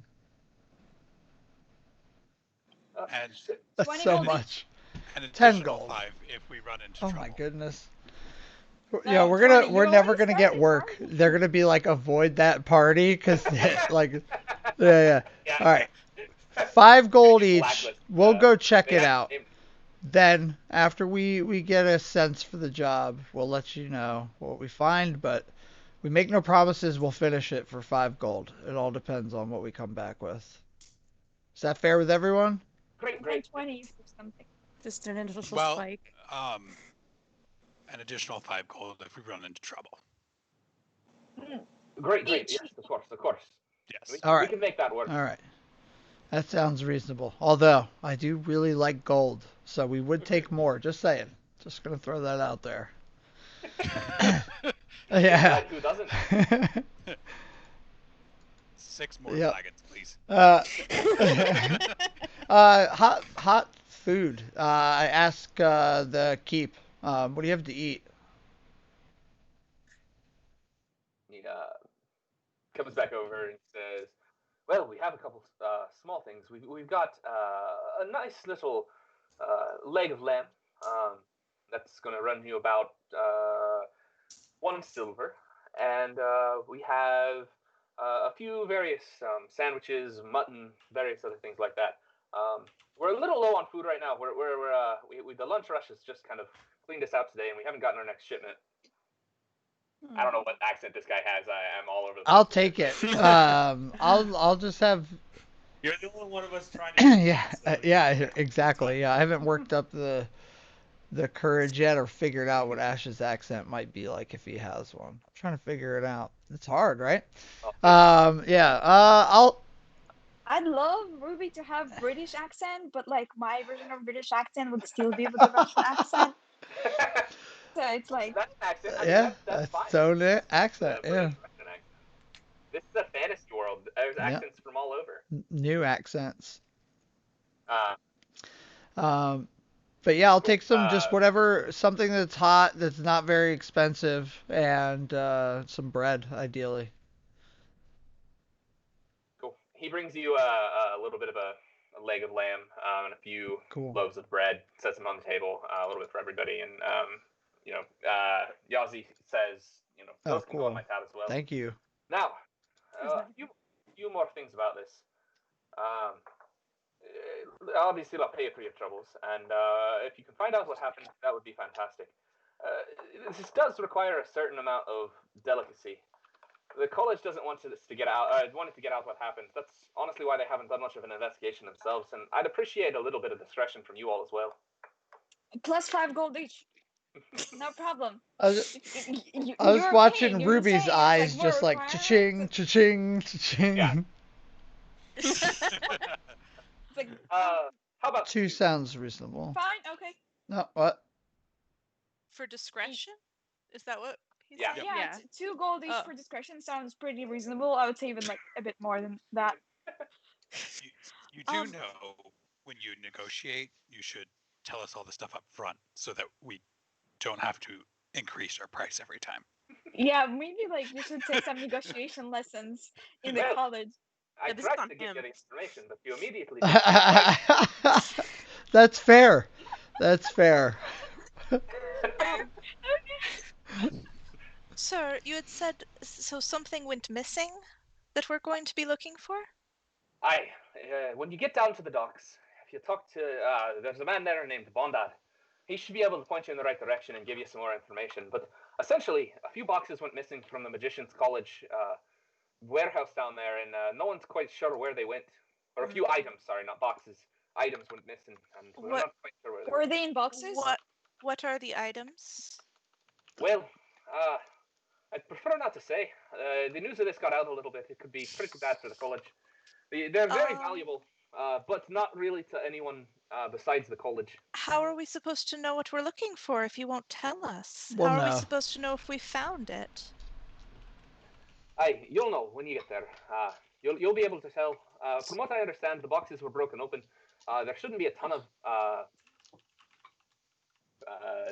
things there. Most of the things in the docks are pretty obvious when they're what you're looking for. Is there like any signs, any marks on it that we could recognize, like for college? Well, the Is it person at the docks drugs? might have the information. Is it Is it adult drugs? toys? You're being very cagey. Yeah, fine. Well, it's just a type of metal. It's no big deal, but it'll have the symbol of the hand on it when you find it. Uh-oh. It should be ingots of some sort. Do Ingots. you know how much metal exactly? I'm not aware for sure of the size. That would be on the shipping manifest if you Who- get there, though. Okay, we need to make a I deal. You crack are a not to grin be and I go, tinkering. okay. Don't touch it. Okay? Knew it. You're not gonna be tinkering with it. We have Who to is make a it that deal. we should speak to at the docks? Did I say I Yeah. was tinkering with it?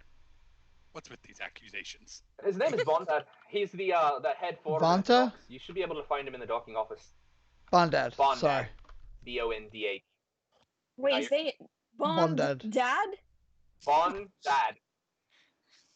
So there's it just ends at A. Dad. No, there's a D at the end. Bondad. Z. So it's Dad. Yes, dad. Bond Dad. Yes, like James Bond, and then he's a dad. Uh, Okay. Bondad. All right. Okay. So that's who we're talking to at the docks. We're looking for metal. It's got the symbol of the hand on it. All right. Okay, and Don't I'm just talk gonna to write anyone. down all of the money. So we get 5 gold minimum, plus 2 gold minimum for just keeping ourselves quiet, plus 5 Which if we we get will. in trouble, and plus 5 if we find Yeah. something. Negotiable if we find something. If we find something, we Don't say yeah that. No, no, we no, haven't we let's have well be we haven't truthful. set the price, so we have room to go up. I think it depends on what we Yeah. found, but now we kind of know we're just finding some metal, so I don't know if we'll be able to negotiate too much. It's not like I mean, if it's the fancy maybe. magic metal, we might be able It's to. it's metal that they don't want to get out that they've lost. It's not just metal. True. Yeah, maybe The maybe gnome drugs is are like looking exciting at us mental. like, oh my god. Yeah, we're just still sitting here at the Walls, table. you Is know? right there. We're just like talking like he's not there. This guy is definitely second guessing hiring us. He's clearly Yeah. desperate, let's just say. So no one else in the city. Oh, that sounds like another plus 10 gold. Oh each. no. Yeah. All right. Yeah, it says, great. I'd appreciate it if you'd get going and very soon. I'll be here for the rest of the evening, and into tomorrow, and I'll come back and check you out every now and then if you want to just meet me here whenever you have some information. All right. If we come back, can we give the bartender here a name that somebody could be in contact with you to let you know we've returned? I'll chat with the barkeep here, and he's a good friend of mine. He'll let me know when you've showed up. All right, what's your name? That sounds shady. That Yeah. sounds like when we show up and we ask for you, they'll try to trap us and kill us. What's your name? My name is Yosibar. Yosivar? Yosibar. Yossybar. Yosibar. Yeah. Very good. Very good, Yosibar. We will be back. I We guess. will. All right. After you give us 7 gold each now, right? Is that what it was? No. Payment Yeah. return. It's 5 gold for us just going there, so it would make sense that we would first go there and then they'll pay us. But 2 gold each you can pay us right now, because as we're going there, you don't want us to spread anything, right? Because if we just not gonna say anything when we get back, we might spread a word or two while we still go there. Why? hire I don't Ruby know for if all that's a future good contract negotiation negotiations. tactic because they're I just feel not like gonna. this is like Yeah. hostage Is negotiation. this Yeah. intimidation or Well, persuasion? just remember that we got to keep getting more jobs. It's a persuasion or deception. I have both high of those. I think I have like +5 or 6 on both of them. Plus, If you he want is me the to one. actually roll, if He you want me is to the actually one roll, I who. have +6 persuasion. He is the one who opened with money isn't an issue. Yeah, so That's fair. and he's desperate. When someone says money's an issue and they're desperate, you know, we live in a world where you just take advantage of those people. I don't know. Mara's getting a little uncomfortable. This is edging a little close to bullying territory, and she's really not okay with that. So We You we know. accept the terms. Let's do the job. How Yeah, about we accept the terms with at least No, 17 gold each. 5 + 2 + 5 + 5. Unless everything goes perfect, and unless we don't find anything, then it's just 7 gold each. Great. All right, there we go. I have to put it down, so like, Colin, you're not gonna get away with this. If Uh-huh. there's anything, I'll bring it up, and it's in the Uh-huh. session. We could use some I of that just clipped fancy it too, paper so now right it's like it's living on Twitch too. Yeah. So Yeah, no worries. He I agree. um, Big enthusiastically shake hands. yeah. Can I roll insight on this guy? Yeah, go ahead. Let me see here. Insight, where are you? wow, that one really flew across. Oh, that's not very good. Uh, 11. yeah, he's very genuine as far as you can tell. From your perspective, he really needs your help. He's told you everything he knows about this, and Is he really with the colleges? as far Yeah. as you can tell, yeah, he's All right. he seems to know a lot about this thing that seems to be very college related to not be. Well, if we want to get this money, let's get to the South Docks. The faster we get there, the faster we can get back. Sounds good. Let's rush there. Before I get up from the table, I pick the piece that I cut off the flagon up and I weld it back on. Nice. Nice. The barkeep kind of nods at you, like, thanks. Cool. Yeah. So the quickest way, right outside the. I'm assuming that he would have Yeah, relayed to you yeah. how to get there. Yeah. A map, good But, sir. the quickest way, right outside the Belt and Bracers, is actually a rail station. You can take the tower up to the rails, ride the rails to the southern dock, and get off at the station near there. Do that. Well, how far of a walk is it? These are like bigger than the elevator would have been. It's a bit of a walk. You could probably get there walking with very little issue. Can you South ride Dock. Abby? I'm looking. No, she's just like husky size, Gotcha. and I'm 7.5 feet tall. Gotcha. She could tow you, but not carry. No, I'm looking at the map of Eclins Fall. Oh, there's a Yeah. map of the So city. the Belt and Buckle. Sorry, not the Belt and Bracers. The Belt and Buckle. I've been saying the name of this place wrong the whole time. Is over on the Eastern Gate Yards area. The South Dock isn't actually marked on the map, but it is Yeah, down. it is. Oh, is it? Just to the left of the like long lake thing, right? Yeah, it's not marked on mine. That's weird. Hmm. Hackett's Finger is the lake. I'm not sure that shows up for you. Mm-mm. Weird. I I don't know what version of the map you have. That's interesting. Or what version I have to say the same thing. So, are you looking at? Oh, actually, are you Let's see looking at the here. Eclins Fall like page? I don't know. Okay, don't worry about it. At, No worries. at one point, you sent us Oh, the last one. session. You sent us a map Gotcha. Yes. of Okay. Eclins Cool. Fall. Yeah. The map that's in World Anvil is it has the rail lines, but it doesn't have the other all the labels for some reason. I think I lost a few of them, but I just shared it in the Twitch channel too, though. So yeah, you all get there. We'll just say, kind of working your way that direction. You can walk around. It's not too far, and everywhere. I mean, it is like it's about the same distance as it was to the colleges. So it takes you about an hour to get there. It's starting to get to be about nighttime by the time you arrive. So as you get to the South Docks, you are headed through the neighborhood. So the neighborhoods surrounding the docks are rougher than many of the areas that you've been in so far. Shadows lurk in dark alleys, and faces peer from windows as you pass. As you reach the docks, a few packs of city guards are keeping watch, however ineffectually. The main dock building stands about 50 feet away from the warehouses, a small wooden building near the entrance. Rows on rows of warehouses make up the rest of the yard, some connected to private docks, other further from the public docks, but larger. Many have the insignia of the Hollow Caravan, the merchant cooperative that operates across the continent.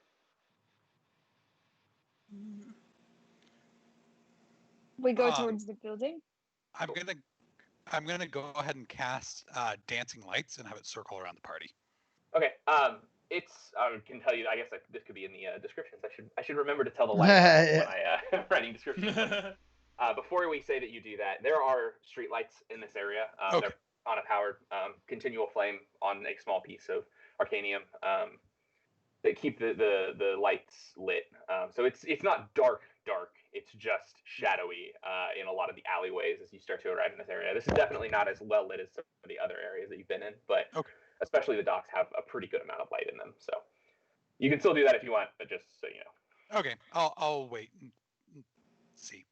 Cool. I just realized there's a map on the stream, and I don't see a map anywhere else except for the stream. Well, there you go. Was it shared somewhere?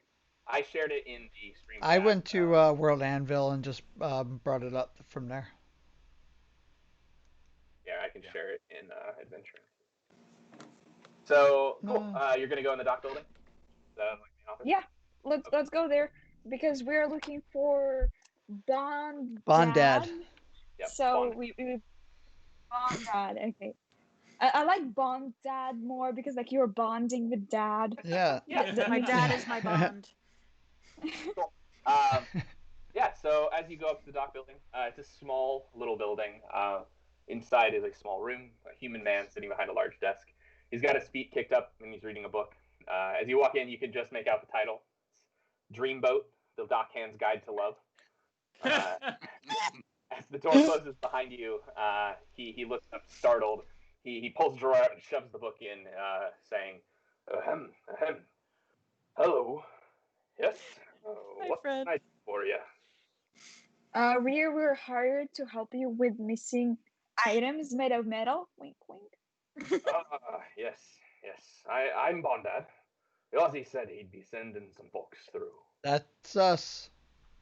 We're them folks. We're them folks. That would be us. Now, disappearances like this aren't all that common in the docks. Most warehouses are locked or not worth breaking into, and the price of your goods are usually under guard. And so I can take you over to the warehouses or answer any questions that you have for me now.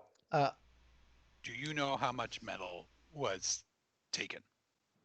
I don't even know what was in the boxes. I just know that it's missing. Okay. Okay. Do you know if those boxes specifically had any specific symbols on it that we'll be able to recognize when we're looking for them? Well, the boxes are actually still in the warehouse. This is a little bit of an odd case. And look, you didn't hear it from me, but the docks here are generally protected by the Steel Kings. They recently claimed this turf from the alley sharks. They charge a bunch of the warehouse owners for protection, so I can't imagine that this would look too good for them if they got out. A lot of people might start wondering why they're paying for protection, if you know what I mean. Would Ericos have any knowledge of these folks? Probably not. They're a local gang. None of you really since none of you have really been in the city recently, especially, you probably wouldn't have much information about the Steel Kings. You do know Eclins Fall is a pretty crime-laden city. There are a few gangs that operate different sides of the city and own some turf here, though none of you have ever heard of the Steel Kings. Where? Do the Steel Kings steal things? Steel, Steel, as in native. Gotcha. Oh. So that's amazing, and I love it. Where? So they still steal, Yeah. you know what I mean? Where might we Yeah. find these Steel Kings? No one's really quite sure. They're a relatively new gang. A few of the minor members hang out around the docks, offering protection. Sometimes you can find a low level lieutenant coming about to collect on a payment or persuade a warehouse owner to make a When was payment. the last time they saw you? Are they coming through anytime soon? Probably not. They don't tend to come this time of night, although a few of them do hang out around this area. But where we're going, there will be a few of the city guard inside Okay. the building. Hmm. They tend to stay away from these warehouses, except for when they come to collect payment. And were the city guard the elite sort of knights, or were they just sort of? No, the city guard are the people that you just saw that are just like kind of general low level Gotcha. knights protecting the city kind of thing. Nothing too special. Cool. Cool. So I'll show you to the scene of the crime if you're ready. Oh, it doesn't look like Sure. much to me, but maybe you'll see something I didn't. The college's people already looked over it too. Let's go take a look. Yeah. Please take us there. Yes. So he leads you to the warehouse. It's a fairly standard-looking building, rectangular. On the doors is the mark of the college, a spell book circumscribed with the symbol of the 5. A single guard stands at watch at the gates, and 2 more stand just inside the doors. The floor is covered with dozens of boxes, most of which are completely undisturbed. Bondad leads you to a pile of broken boxes, the contents clearly missing. Can I investigate boxes to see if I find anything on the ground or inside of them that might give us a hint? Yeah, so Bondad says, well, I'll leave you to it. The guards here were here the night of the robbery, so they might be able to answer some of your questions as well. And with that, he kind of turns around and walks back to his post. Cool, so yeah, you're going to check out the boxes. So there are 6 boxes in total, all with broken lids. Side is kind of filled with a packing material of sorts. You can go ahead and roll investigation if you would like. That would be your We should all Investigation? try, Okay. I guess. Why not? Yeah, I didn't roll that well, so I got a 9. Oh, Mara got 18, and Samir got. My tab 23? with the tabletop. So we crashed probably on my found What is it? something. Investigation. What is my investigation? +2, 18. Oh wow, Mm. 15. Okay. Cool. So let me see. Sorry, 1 second.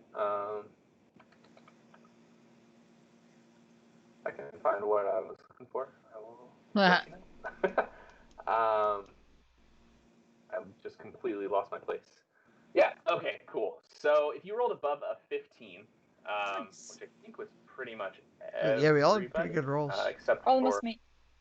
Except me. Ruby. So yeah, those of you who rolled above a 15, there's something off about these boxes and the scene to you in general. The you kind of realize that the lids to the boxes, instead of being smashed in, have been broken out, like they were broken from the Oh, inside. good. And so those of you, if any of you searched, I'm assuming Yep. inside the boxes, some of those investigation checks. So if you're looking in the boxes, you find a shark tooth cloak pen. So it's a small pen that would pen a cloak together. Is in the. It's like just a cheap metal, but it's in the shape of a shark's tooth. Okay. I'm gonna pick that up. Wasn't that the name of one of Well, the gangs? there's Yes. what are they called? Alley sharks. Yeah.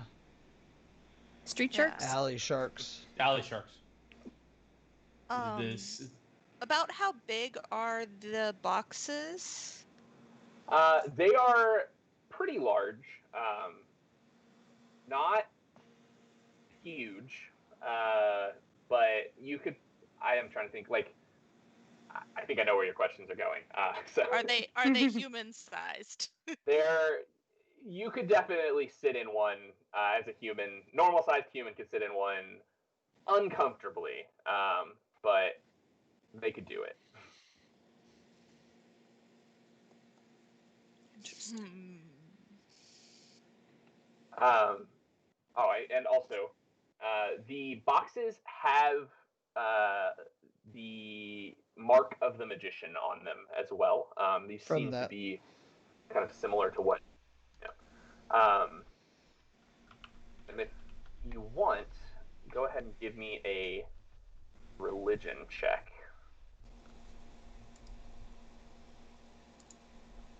Religion. Mm-mm. Oh, this still has me proficient in Plus that, by the 2. way, so that should be a couple less. Okay. 10. So that should be a 17, not a 19. Cool.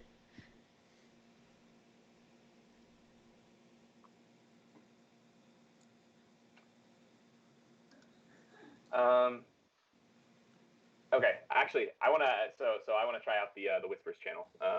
So Emily, do you wanna hop into the Whispers channel with me real quick? In Discord, Okay. does that work? Yes, so I mute Yeah. Skype. Is that Yep. how I do it? Okay. I'm going to go into the other room because Yep. otherwise I will hear. Do, do, do, do, do, do, do.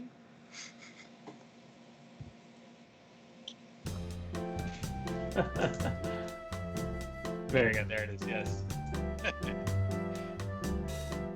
All right, folks. We have a lovely little conversation going on between some other folks here. We have no idea what's going on because I am not a good paladin. Clearly, I just like to Yeah, I talk rolled lot, a actually. 10. I hear you're a wild A ass paladin. wop. Yeah. Wop, wop. Wild ass paladin. The music and the Okay. combination of your voice, Jonathan, totally made me feel like there was supposed to be a lady touching my Nice. Can I get an R, please? Dun, dun, dun, dun. I need more sounds. Oh, I added this one.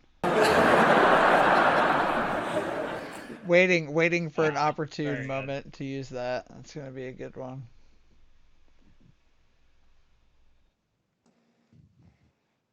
If you have sound requests, please let me know. Chat, if you have sound requests, please let me know.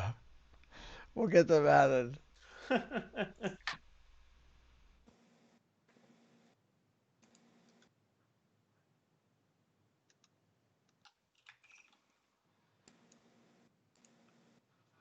By the way, I wanted to ask, do you know what happened? There was like a person who said something and then the message was deleted by Yeah, that moderator was in the me. chat. Someone was putting Yeah, spam in. people will often like spam like, "Oh, want to grow your Twitch followers," and like kind of like Instagram like DMs where it's like, Oh, "Grow okay, your yeah. following for blah blah blah." So you just ban them and it will delete their Yeah. messages. Yeah. Yeah.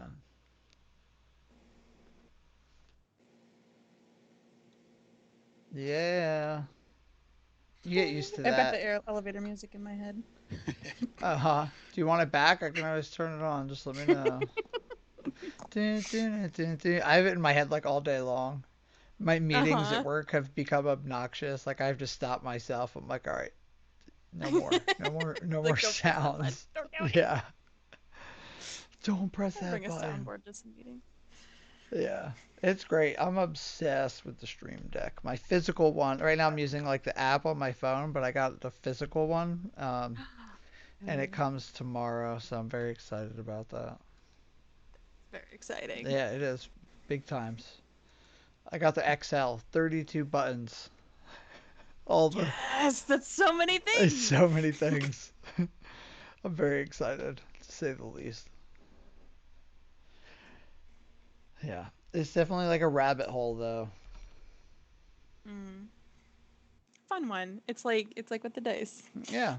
Just there's always more to get. Oh, I've. They're all so pretty. They are all so pretty. I need more dice.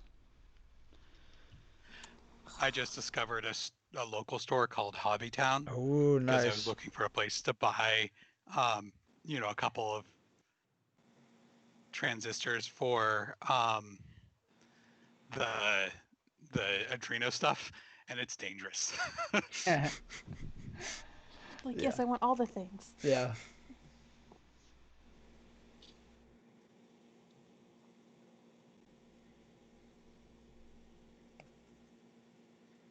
I'm excited to figure out what's going on here at the docks. It's so weird that the boxes exploded out or broke out. There, It seems magical. yeah, Yeah. there had to be something in, like, something sentient in there. Yeah. Maybe. Yeah, that's what it seems like. Tiny golems.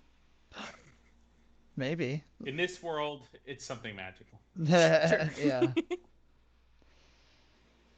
Um. Well, we have a clue. We got to find the what you call it, alley sharks. Mm-hmm. I'm always gonna Yeah. think street shark. I'm getting like a sharks and jets like vibe. You know, like what's that? Nice, like Yeah. Yeah. Exactly. West Side Story. Yes, West Side Story. That's it. It's really funny being able to see them talking but not know what they're saying. Like if you could be like a master Mm-hmm. lip reader. Yeah. We just hear cerceration. Hmm.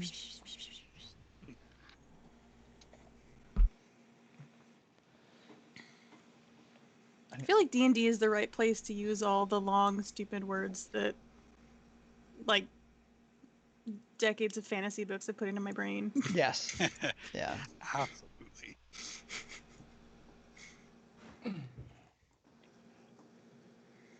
I used to be a copywriter, and my job was to not use those words and, to write at an understandable reading level. I'm like, okay, Fine.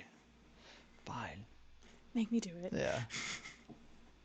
The interesting is I've learned a lot of my vocabulary from reading books with, the long words. And like you Mm-hmm. start learning, it's funny because sometimes I'll still be like, I learned them from the context of what they were saying. And then like down the line, I'll use it and go, wait, I don't actually fully know what that word Yeah, means. yeah, I should yeah. look it up. Wait, is that the right way to use that? Or like you used it like half correctly? Yeah. Right. That's a trait in like it's a built-in trait in D&D Beyond is like likes misusing long words or something. Oh, that's right. It's like one of the Like, things you can pick. Yeah. Yeah. yeah, loves long words, constantly This misuses is them. them. Yeah. Like, That's a good one. that'd be really good. It's a Cool. very good So trait. we had a few kinks with the Whispers channel, and Emily took a quick break to go use the restroom, I think, or to I don't know where she went for sure, but Yeah, yeah. so cool. When she gets back, we can continue. Cool. Um, no big deal. Whispers channel was Cool. okay. Some just like audio stuff. Yeah, Emily had some issues getting so one of the problems was we were in there, but we could still hear you, and so Mm. you were all talking, which was Ah. we were just like, what do we do? And then we couldn't figure out how to mute Skype, but not Discord, and it was Yeah, that's right. Because whole thing. if we were in Discord, you could just deafen like well, you're out of the channel, you hop into a new channel, so it's Yeah. just gone. Yeah. Oh, wow. So a few technical things we might need to figure out there. Yeah, that's a good point. But we'll figure it out. Yeah. No worries. Yeah, That's so we funny. were both just like, we can't hear anything. And then like it was funny because like right as we left, we were trying to figure it out, and then you hit the elevator music, and then everybody was laughing, and so it was just like this loud cacophony of like 16 sounds. It was like, well, all right. No, See. no worries.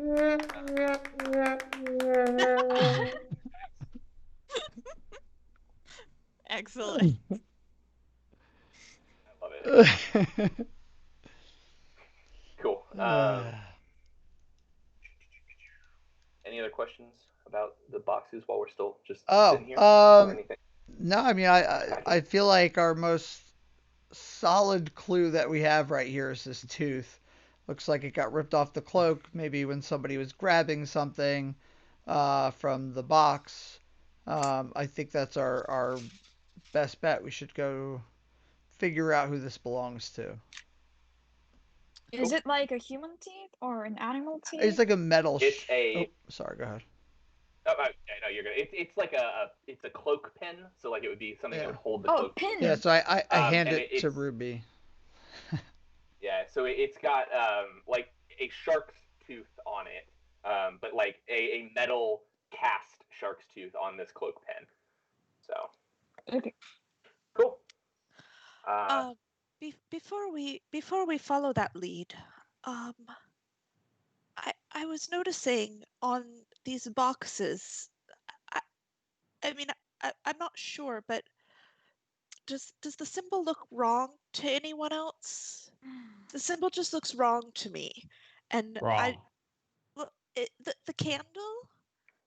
Um, I mean, I was sitting in the lobby for a while there. Not that I've have other experience with this college, but I think the candle faced the other way, and the flame color was silver and not this kind of light gold. Hmm. So I think there might be something else going on. as she points that out to you, Jonathan and Kurt, both of you have had experience with the colleges before, and the symbols of the five and things like that. You realize that she's absolutely right. This is the candle is backwards from what it should be, and the flame is the wrong color. It is a pretty good forgery, but one that they clearly had some problems doing. And you know that you would both know that the things that the colleges mark don't do this. Like they Right. don't make Yeah. mistakes Yeah. on marks. Yeah. Mhm. So Yeah. That's like the stamp. cool. Like the. Yeah. Yeah. Okay. So these are like I'm knockoff not sure if it boxes, most likely. right. I'm not sure if it would mean that the actual shipment got replaced somewhere, or if there was no shipment and they thought that this was. And I feel that with the shark's tooth, perhaps we might be looking at some sort of smuggling operation. Smuggling seems to make the most sense, given the evidence before us, and it would seem that the alley sharks are the ones doing it. Cool. Would you like to do any more investigating? Anything like that? Nope. Ash is already like heading for the door. He's like ready to go find the alley sharks. Did we want to like interrogate the guards that were here? Are you an alley Yeah, shark? I would like to talk Yeah. to the guard. I also, That's what I ask him. I also want to confirm that this Alley Shark insignia is actually theirs. Um, like, let's make sure that we're actually accusing the right person, and someone else hasn't forged more than just one thing here. It's a good call. Yeah. Go ahead and give me a history check, I guess. Again, because there's no like local check. There should be. Mm-hmm. It really needs. I got 12 on history there. Okay. 15. As, okay. As far as both of you know, this is the symbol of the alley sharks. The alley sharks are a pretty common gang in this area. Like they're pretty well known. This is one of their cloak pins. And it's what many of the members wear. It's kind of like the mark that they have that identifies that they're an alley shark to like the rest of the crews. Cool. Okay. Anything else that you would all like to do? I also would like to chat, yeah, with the folks who happened upon the scene. So. Cool. So yeah, one of the guards is standing there. He is the one that Bond had pointed out that was one of the ones that was there that night. Mm-hmm. All right, so Mara's gonna walk up to him and be like, "So, what's happened on your watch? Can't feel good." I was working that night. We, Mm-hmm. I mean, this kind of thing isn't super common here. Nobody really comes after the colleges, but we did a guard change as usual, and we rotated the inner guards first, then the outer guards, as we normally do. Thing is, no one could have gotten in through the front door, and there wasn't a sign of entry anywhere else. This warehouse only has one door and only one way in. There's no windows. Unless someone dressed as A guard. one of the people, like one of the guards, and then probably one of the inner guards, and then took it out because they were wearing the uniform. What so if- the outer guards might have seen something. We should talk to the outer guard if he's seen some guard walk past with the packages. What if nobody walked in, but people just walked out? What if it was people that were smuggled in the boxes and they broke out at night and then left the building? Is that possible? The guard tells you, well, we have guards here nightly. The shifts change, but like I said, this is the only door, and it is always guarded. There's one guard outside and two of us in here at all times, except for during the guard change. But during the guard change, there's either one guard outside or two inside. And we all really know each other. Okay, so no one that is unfamiliar could have gotten past you so much without, setting off some alarm bells. Yeah, that's what makes this so weird. What if someone were invisible? I suppose it's possible, but we keep the door closed, and unless they can walk through walls. Are any of your guards newer? No. Onlo here and Bram have been on the force for 15 years at this point. I mean, I've been here 10. Do you completely trust them? Well, Have do they it. been having any I want to do. money issues or been acting shady recently? What are you gonna say, Do an insight check on the guard that we're talking to as Toledo's asking these questions. Yeah. So he says, no, we're well paid in the city guard. I mean, it's not unheard of that guards would take bribes. We all know that's what you're implying. Or, Yeah. blackmail or taking his children or, there's... Maybe he's a victim here, yeah. Skin walking. I'm not saying he's, taking bribes. He could be being coerced in some way. I did roll an 18, No, so just for whatever. Yeah. This dude's completely legitimate. You you can tell that this dude is completely true in what he's saying. He at least believes that the other guards wouldn't do this. He hasn't heard anything about the other guards really being involved. Nothing weird has happened since then, and they've all showed up for work in the coming days after the robbery. Is there anything underneath that we know of? Perhaps some kind of storage under the storage area as well? Any hidden doors? Because even if it was first used by merchants or whatever, somebody could have just dogged their way in or out Let's of do it. a perception check. Depending on. Yeah. Okay, let's do perception check. Excuse me. Maybe.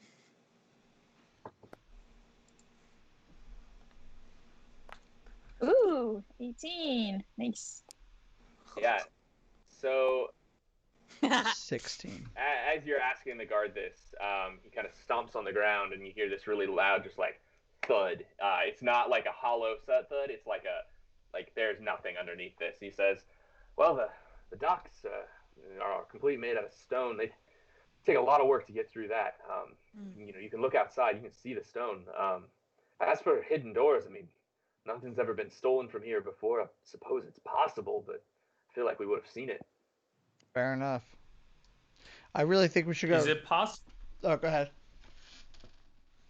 I just want to know what the possibility. I asked him. Was there any moment when you were on guard where you just weren't at your I'm not gonna tell on you, where you weren't at your post or something that would have distracted you, I guess? No. The only time I was not here was when we were doing a guard change.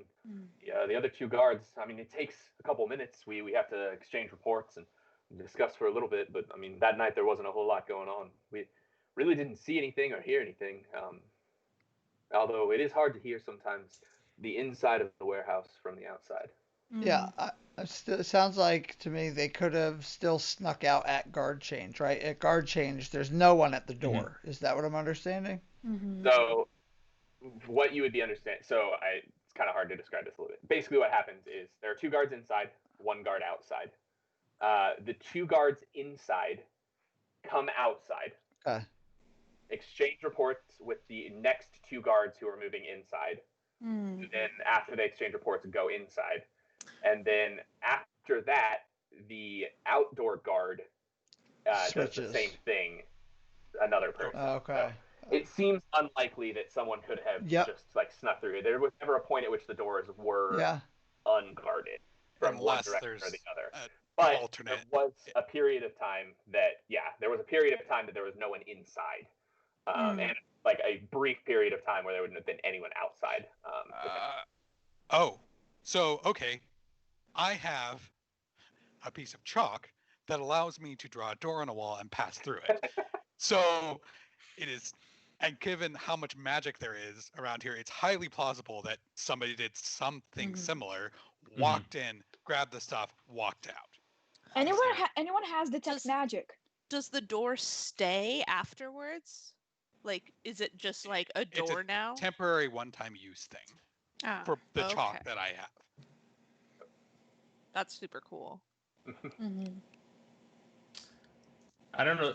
Wouldn't you have detect magic, Ruby? Yes? No? Maybe so? I don't. Unfortunately, I don't have that spell. Okay. You have it? I do. I can cast it once per short rest. Please do. Because I'm a Fearbolg. Yo. So let me see here. Get to my spells. Yeah, once per short rest. I will use my detect magic. Cool.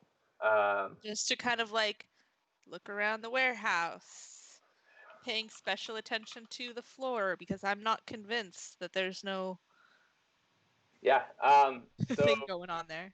30 feet of you. I can walk around. Yeah, you see there are, you can feel the magic from the street lights, things like that. There are some like minor magical items, nothing like powerful at all in some of the boxes. This warehouse is full of boxes as well. It's not just these ones, but nothing that you really get the sense is like anything too important. It's like just minor, maybe like enchanted parchment, things like that. No. Back around the back, you see more boxes and nothing magical.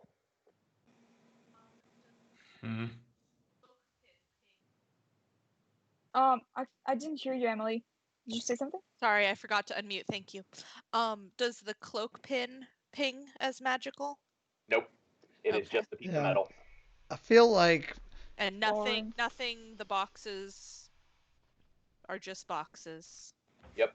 Except for the minor feeling that you get about, maybe some minor magic, but nothing that you think would be not significant. Yeah, significant in this case. You guys want to go beat up some alley sharks? I think that's our best course of action is to find some alley sharks and just beat the answer out of them. Just really. Damn, that is violent. Yeah, just really dive in there and figure out what happened. Perhaps they're not nice guys. Perhaps we should ask them questions first before resorting straight to violence. Yeah, you could do it that way. Your question back. But I'm used to soldiering, not questioning. I'm unfazed by this entire conversation. I don't care either way. Cool. So, are you leaving the warehouse? Yes. Yeah. Cool. All right. As you leave, go ahead and make me a perception check. All right. Hey, y'all. Perception. I'm just gonna take a last look around. Oh, natural 20. A natural 1. Amazing.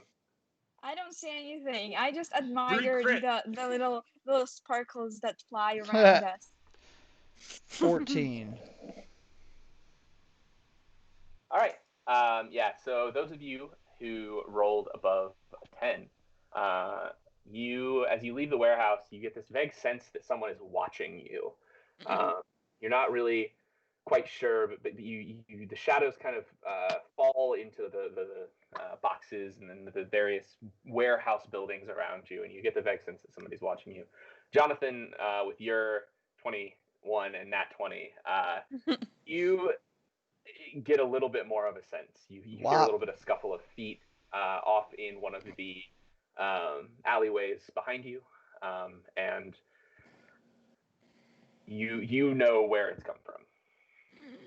I just immediately look in that direction, point, and say, I'm pretty sure there's somebody over there, and they seem to be running away from us.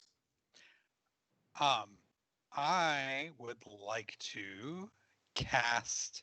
How far away is this? Probably 15 feet. Okay. I would like to cast Fairy Fire.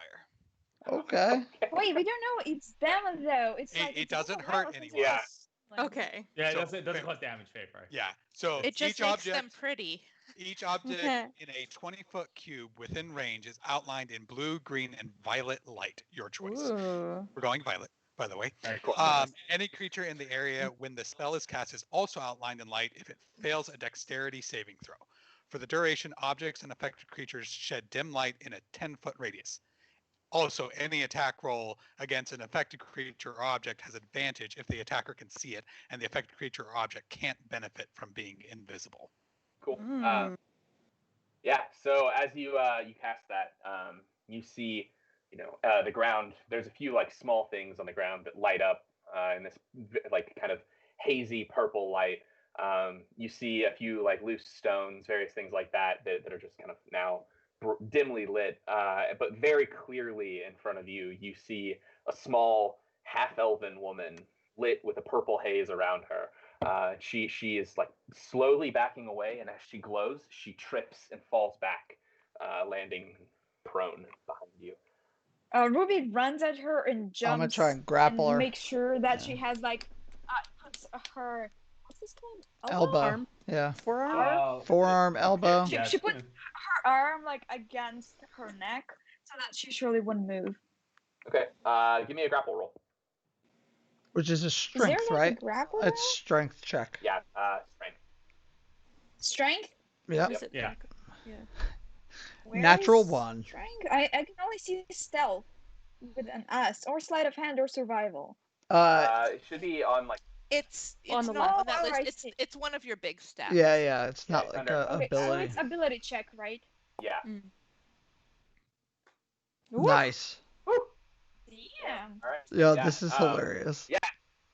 Flexing. Yeah. I'm You, like 5'1", Yeah. and she might be actually taller than me because I'm unusually short, and yet I grab. I'm like a So- mercenary. I rolled Yeah. a natural 1, so I was unable to hold her, and then Ruby runs over Amazing. and holds her down. Yeah, so you try to grab her like as she trips, and the Ruby, you kind of like jump, land on her. She's prone, so she's not putting up much of a fight right now. And as you land on her, you kind of get your elbow into her neck, and she's grappled. Hell yeah.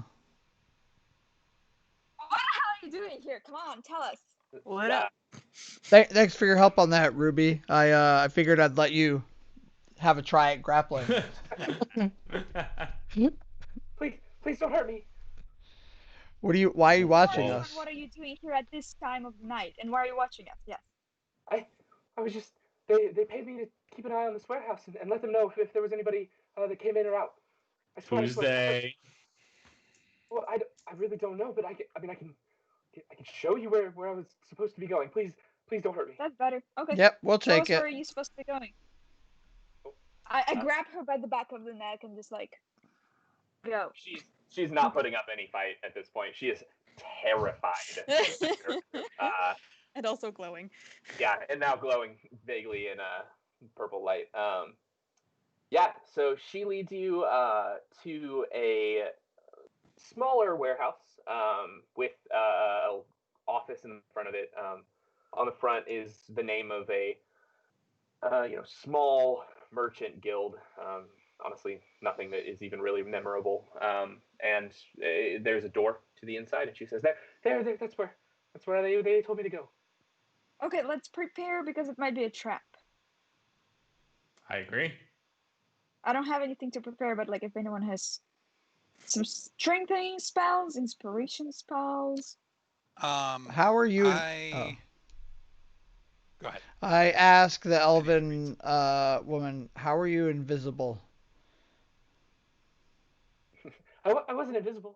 Oh, she wasn't. Oh, she was hiding. Oh, I thought he like undid She's very her good at hiding. invisibility. Okay, No. got it. Nope. Never mind. No, I just outlined her in violet light in the darkness. Yeah, she was basically just in a very dark alleyway. Got it. In the shadows, and you all kind of got that idea that she was watching you. Jonathan just happened to know right where she was with that roll. Okay. Cool. Well, yeah, I'm about as ready as I'll ever be. Let's do this. Who's leading the party? I'll be at the front. I'm quite tanky. I'll be behind you. I know we talked about. Actually, I'll be behind just in case, so that we make sure that we got to the right place, and then I can let go of her. Because I want to make sure if it's gonna be like empty and there's no one there, and we let go of her, that is the only our chance to get to know someone. I know we talked about ending in 11. I'm good to keep going, but this is also a good pause place if we want to. It is entirely up to the rest of you. It is a cliffhanger. Yeah. It is a cliffhanger. Probably battle, but it's like it's not a cliffhanger of like we learned a new piece of information about one of the characters that no one knew, and like everyone's like, I'm fine to pause here or I keep going. Functions and everyone else wants to keep going. There were like 6 people talking all at once. No, that was on me. Yeah, go ahead, Jonathan. Well, Jonathan, you were the one who had wanted to end, right? Well, I said like I want to like do a heat check around right now, and I'm okay right now for a little while longer. So. Okay. We might as well do another check like after the battle. Yeah, that'll definitely be it. What battle? Yeah, she's so ready for a battle. No battle. We're just gonna talk. There's not even gonna be anyone there. It's Ruby fine. is going in throwing punches. Okay. No, I'm there will be a battle. Case. I'm not letting her go. I'm not Here's going a new proposal. We roll initiative and then cut. And everyone, thanks for coming by. All right. Cool. Good to keep going then? Yes. Yeah. All right. Half a second. What am I missing? What do you need time for over there, buddy? I need to put all of your down for the map. Oh, there's a new map? Oh, yes. He needs to load all 25 CR12 monsters. Yeah. All the Tiamats. TPK. Tiamats. CR30, Tiamat, 3 mind flayers. All right. A couple. Yeah. Cool. If you are in the forge, I will go ahead. Oh, here we go. Ooh, I'm really zoomed in. Why does it rotate my avatar instead of the map? It always does that. Now you're upside down. Cool. So yeah, you stand right outside this warehouse. There's a door right in front of you. It seems to be a bit of just a building. I mean, there isn't like a lot that you can see going on from the outside. It just looks like a warehouse. I'm gonna go up to it, and oh, go ahead. I was gonna go ahead and cast resistance on Ash. Yes. Let me go back. Hey. So you get to add a D4 to your next saving throw. Yes, I love it. Within the next minute. Thank you, big fella. No problem. Awesome. Headed in? Oh yeah, I'm heading in. Is that the door? I would like to knock on the door. Oh, I just open it. Oops. Well, I'm just kick it in. Sorry, folks. Hello. How's it going, everyone? Really hard. Just walking around. Okay. I'm like there to knock on the door, and you guys just stream past Yep, me. pretty much. Just walking right in. There's somebody. Hey, there. I got a question for you. person in the dark. Not look friendly. I want to Yes, speak to this person here. Who are you? What are you doing in here? We want to know why you want to know about a certain warehouse. That's what we're doing here. I don't know what you're talking about. This, Let's do all intimidation checks. yeah, well, Did you bring where's the the woman with elf? you? Yeah, where's the elf woman? Bring her Oh, up yeah. here. Yeah. This girl, right here. She said God. everything. I've never seen her before in my life. You're about to catch the Oh, broadside really? of a So, great sword if you don't tell the truth. So, I go Ash- ahead and from my bent over 5 feet, stand up to my full 6 foot height. Just, see if it does anything. yeah. So, as you kind of like bring this the woman forward, he says, "Oh, I don't know," and then you stand up, and you kind of all converge around him. Go ahead and roll initiative. Oh, hey, here we go. Oh, But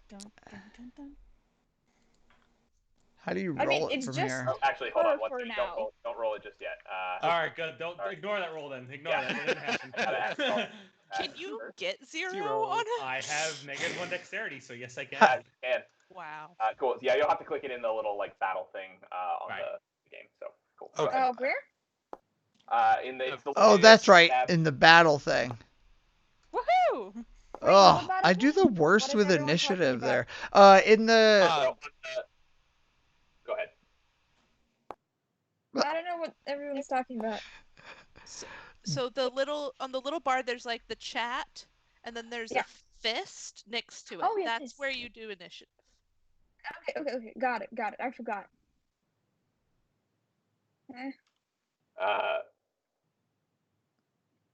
Cool. So the bandit, basically, to start this combat, the bandit or the person, I shouldn't call them a bandit because you don't know who they are. The person behind the desk, you didn't hear me say that.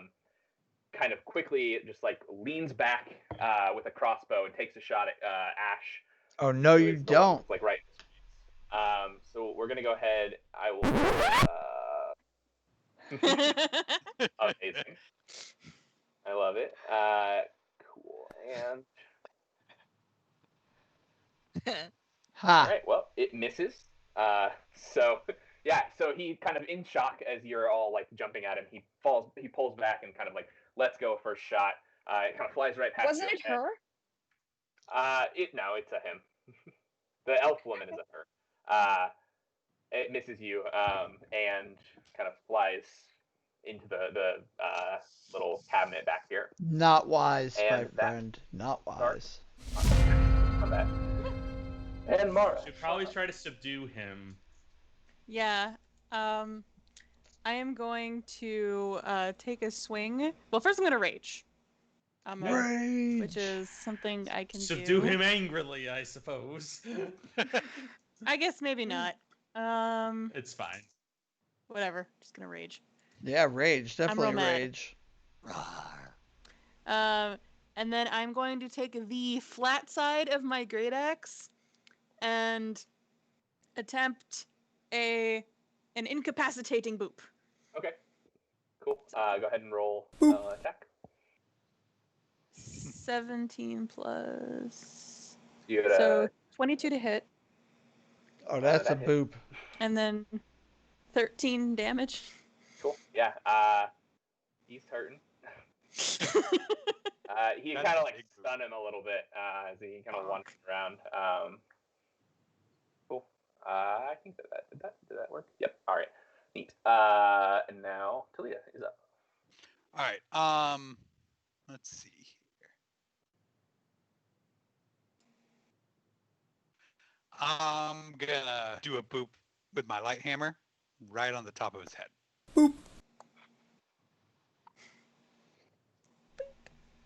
A 14 to hit. I believe that does hit. Okay. Go ahead, damage. Cool. Yeah. So you hit him, and he is now incapacitated. Woo! Good. very quick combat, but technically a combat. There you go. Uh, There you go. yeah, Kate. it's knocked out. I mean, wait, why did we kill him if we wanted more information? We didn't kill We him. didn't kill him. We didn't. We incapacitated him because we want more information.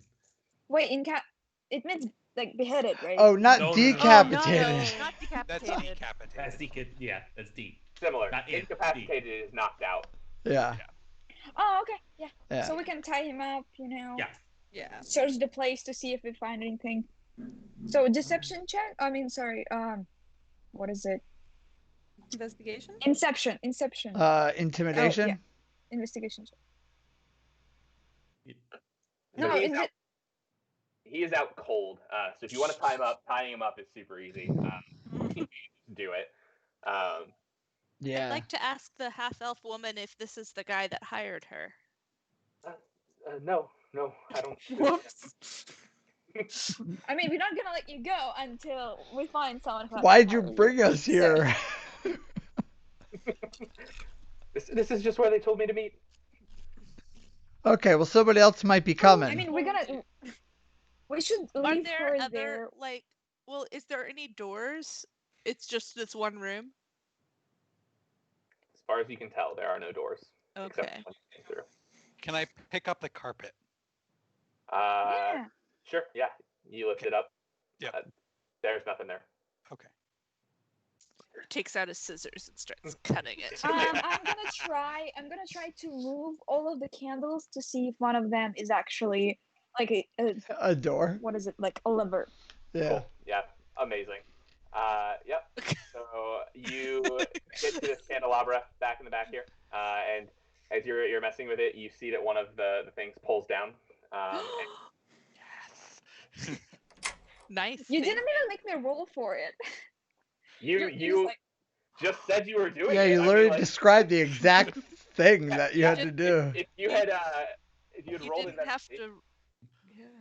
if you'd tried to look for it, you would have been able to do something there. But yeah, so as you pull down one of the candles, you hear a lock click, and this false door kind of falls out of the wall, and there's a small hallway behind it.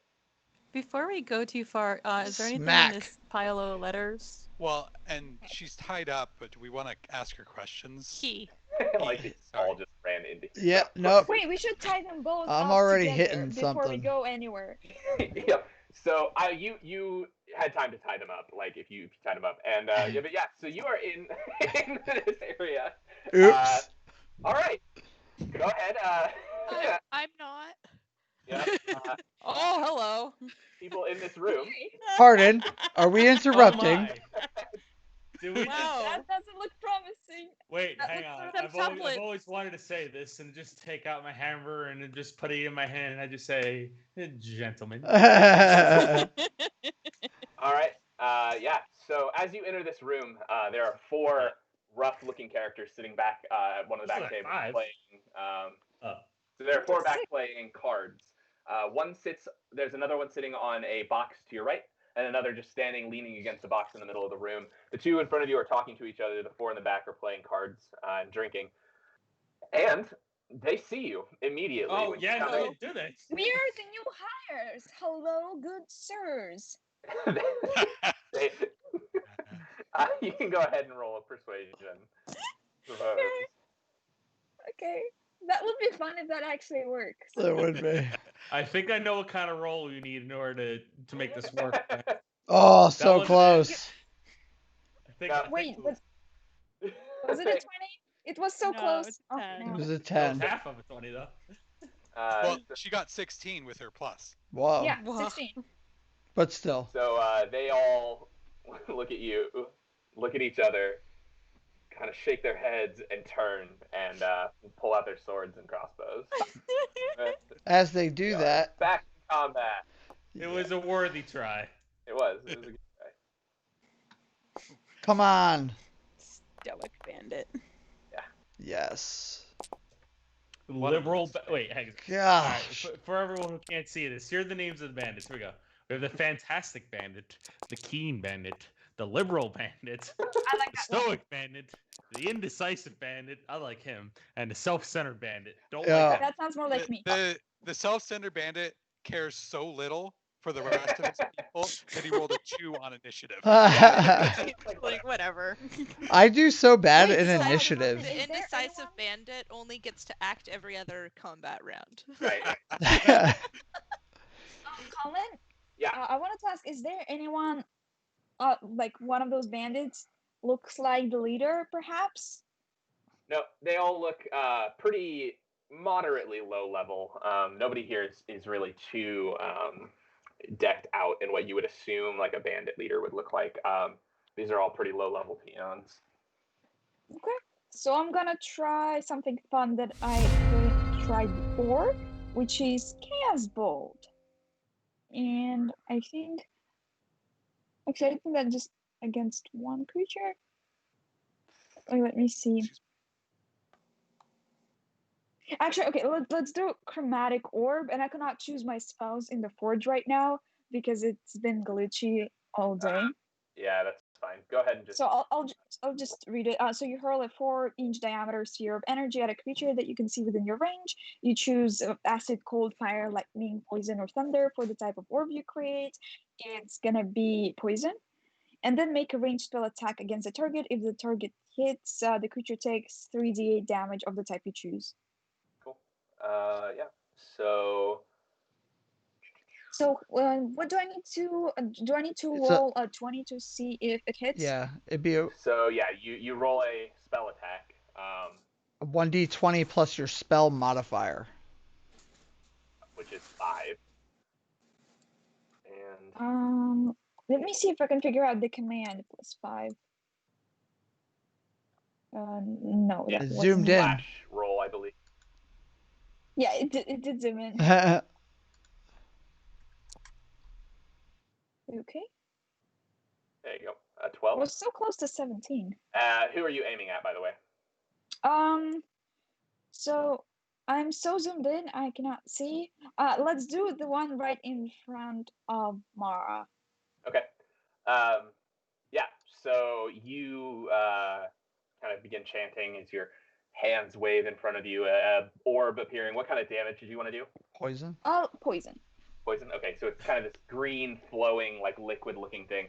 As you kind of shoot it out of your hands, it shoots out, and it hits the shoulder and just kind of ricochets off a little bit. It is just barely a miss, though. You hit. He just didn't get hurt. Sad. So I cannot. So I didn't do any damage. Nope. Okay. All right. The Fantastic Bandit is up, and he is going to run at Ash. No, actually, he's going to go right here. Sorry. And roll. He's going to take a shot at Ash with his light crossbow. Should give me a roll there. Roll back. 14. Does that hit? Yeah, that hits. Yep. We'll roll damage. Yeah, they all get to go before me. Yes, that's right. Cool. I'll apply your damage. I got that. Yep. No worries. It's easy because I can just right click and do it. Yeah. Cool. So yeah, he kind of like rolls out of his chair and falls back with his crossbow out and takes a shot at you. As the crossbow kind of just like zings and hits you in the shoulder. It doesn't hurt too bad, but you got a crossbow bolt in your shoulder now. Fun times. Cool. Yeah. All right, and that is his turn. The Keen Bandit, this one back here, he jumps up on the table. He's going to take a Show off. crossbow bolt at Mara, I believe. So he, let's see, where's his? There it is. It's inventory.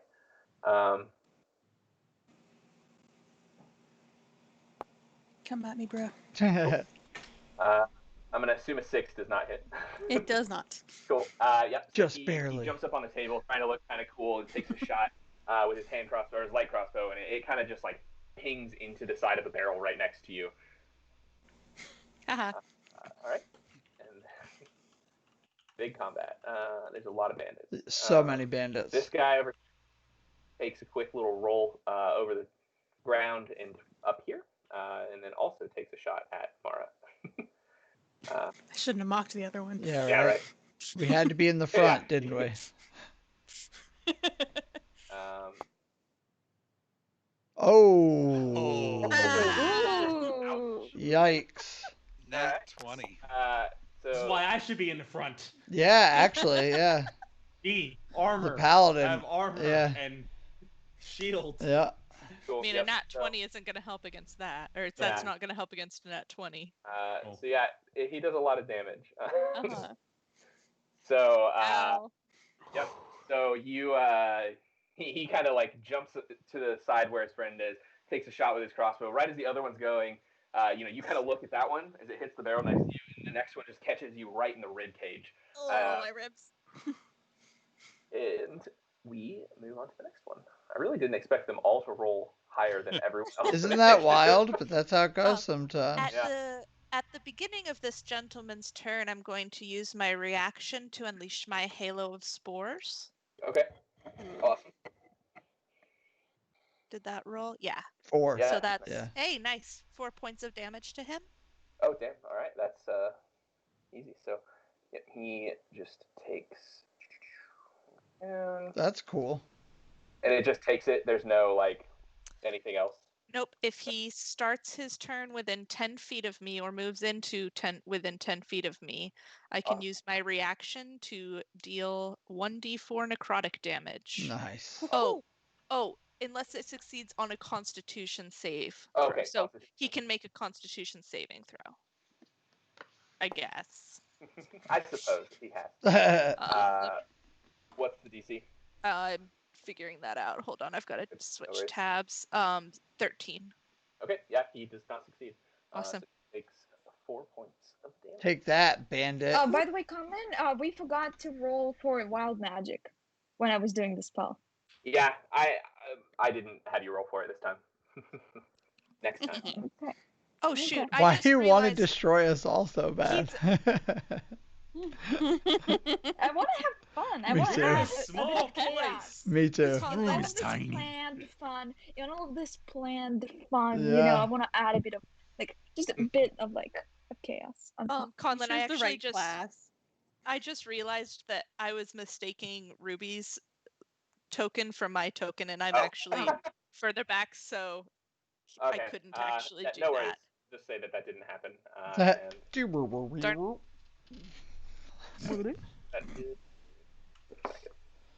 What sound would that be going mistake. forward? Like, that made no sense. All right, anyway, Yeah. never mind. Cool. So yeah, he is going to attack Ash. He's going to take a swipe at you with his Best of luck, scimitar. filthy bandit. That didn't work out for me so well. Yeah, right. Mocking them. It works for you. Worked though. for me. Nice. Yep. So he comes down with a vicious mockery. Yeah. Yeah, right. No bards, unfortunately. So yeah, he comes down with the sword, and you kind of just bring your great sword up to parry it, and ching. And we are moving on. So many bandits. Oh, but I'm next. This guy's gonna also take a shot. He can see, like, he's actually gonna jump up on this box back here, and take a light crossbow shot at Talita. Oh no, you don't. Oh, not the turtle. 15 Does not hit. Cool. Yeah. So you he jumps up and takes a shot at you, but you kind of just turn and it deflects right off the side of your shell. I check real quick to make sure nothing got knocked off. Nothing. You're good. All right. Ash's turn. All right. Finally, to the actual fun people to roleplay and how that was. All right, so I guess I click. Oops, there we go. So yeah, it's my turn. Okay, so yeah, I'm going to. Has the one that's to the right of me done anything yet? They're just still sitting there. That's Nope. self-centered bandit, huh? Yep. Oh, you're about to have a bad day. All right. So let's see. I'm gonna try and swing this old great sword. So let me toggle this, and I roll my attack roll. Right? Attack. Yes. Ooh. Take that. So now I can roll my damage. Yep. Boom.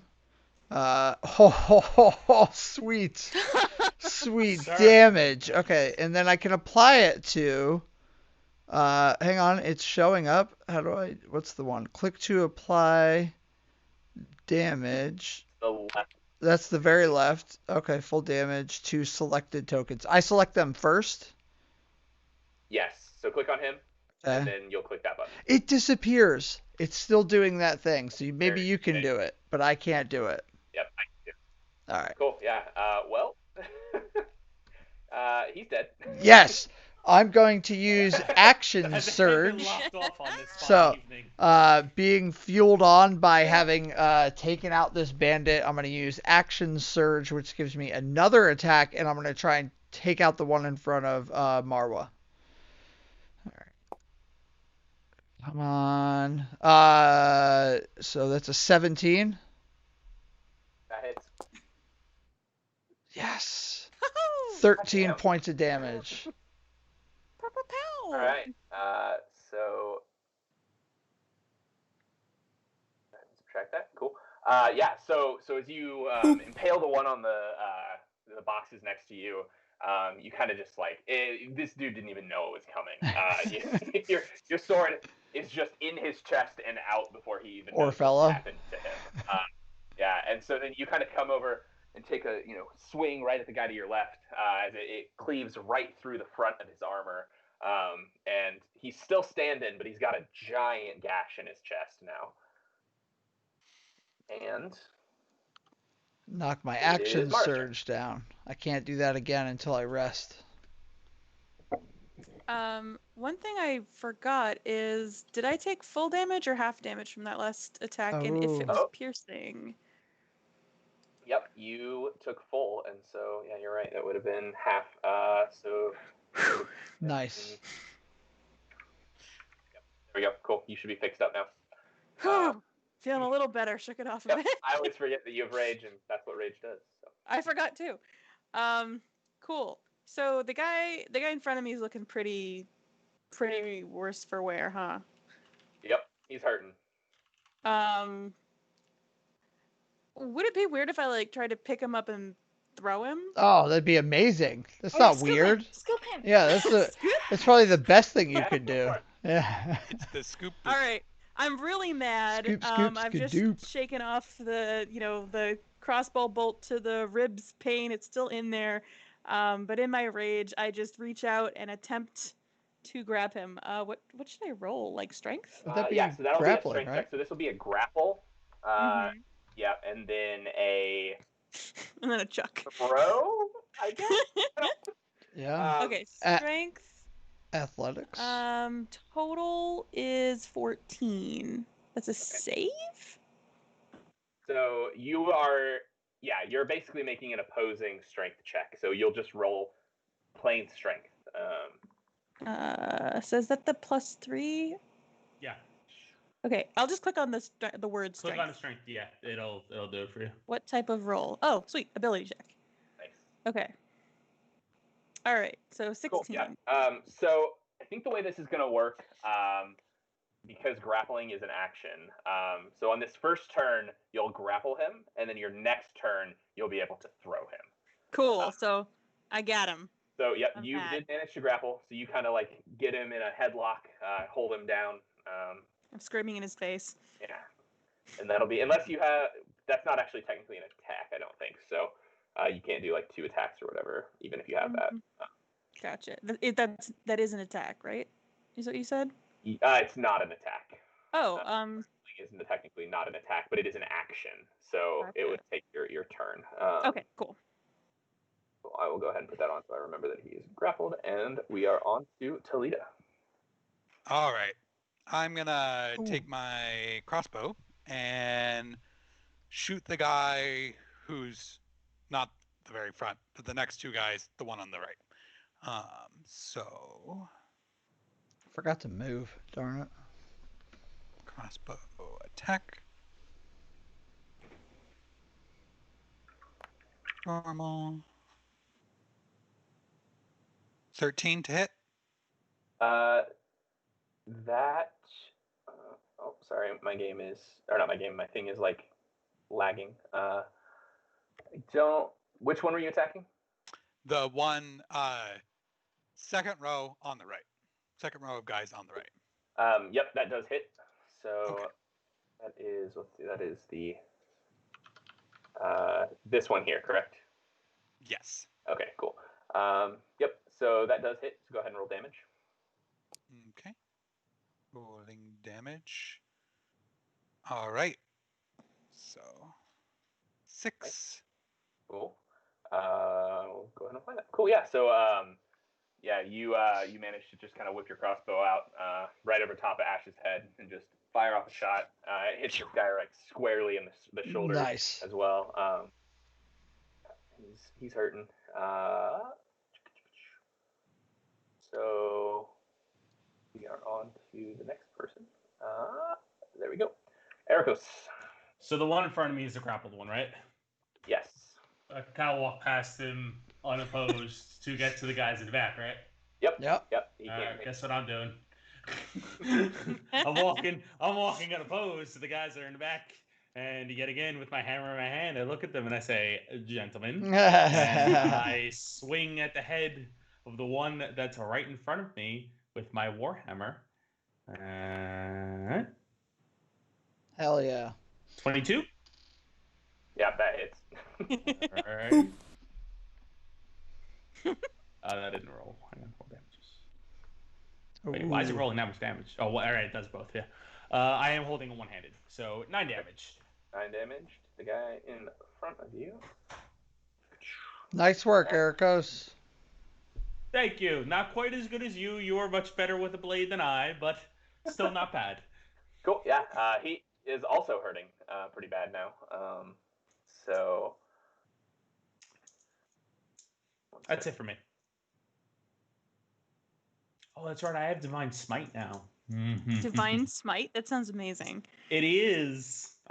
It basically lets me smash something incredibly hard once per long rest, I think it is. Nice. Nice. But it lets me do 2d8 extra radiant damage on a hit. And Nice. an extra if they're undead. Because, Nice. paladin. cool. Sorry, I had to look. I was looking up rules on throwing someone. So now Amazing. Oh, yeah. there we go. Cool. All right, and Ericia, you are up. Okay. Sorry, I'm waiting for the animation to stop. You're good. Okay, I am going to move. You're very quiet. Is that just me? Yeah. No, that's me as well. There you go. That's okay, better. go. Oh, better. Sorry. Nope, you're good. Technology, not my forte. All good. Okay, so I'm going to move.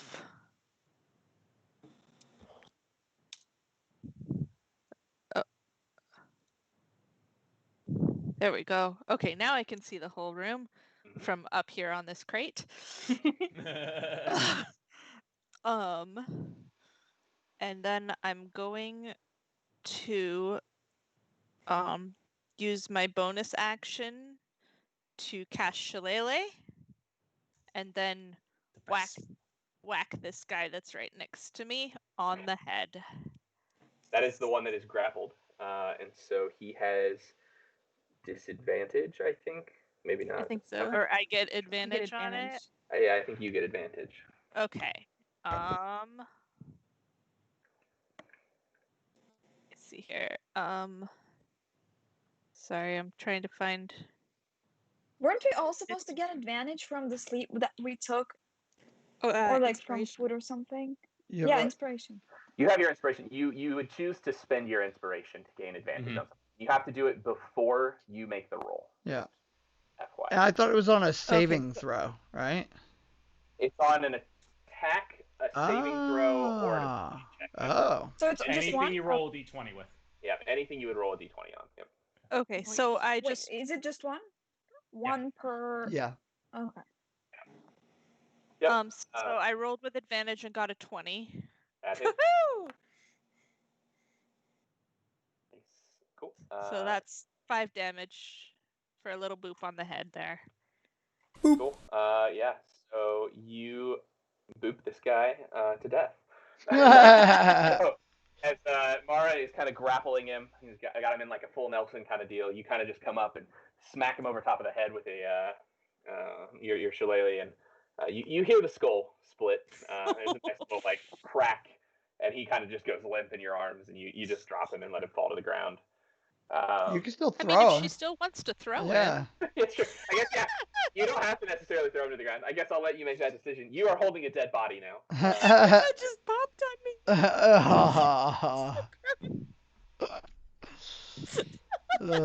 All right. So this guy is dead. All right. Can I do the same spell as I was trying to do before, or can you only cast one type of spell per time? I think you have. I don't know how many spells you can cast per day. Do you know? At level 2 for a sorcerer, if you It's 2. it looks like okay in the D&D Beyond I have 3 slots of first level spells, So Cool, you that's can three. cast any Oh spell yeah. times. Yep. so You I can cast- repeat the same spell I was trying to do. Yep. Yep. You can cast any of those spells that you have at first level 3 times a day, or 3 times. Okay, I'm gonna do the same spell I was trying to do, which is Chromatic Orb, and do that with advantage this time because I want to Yeah. try it out, and I really want to try it out and see what happens. And Yeah. I better roll Wild Magic, Colin. All right. Sounds good. I'll let you know. Something wild needs to happen. Yeah. All right. Cool. Go for it. Careful what Okay, we ask for. let me see. Something really wild might happen. And I think mine is 5. Like last time I rolled, it was d20 plus 5. Yes, it is +5. Okay. With advantage, so Yep, I'll go try ahead. doing this again.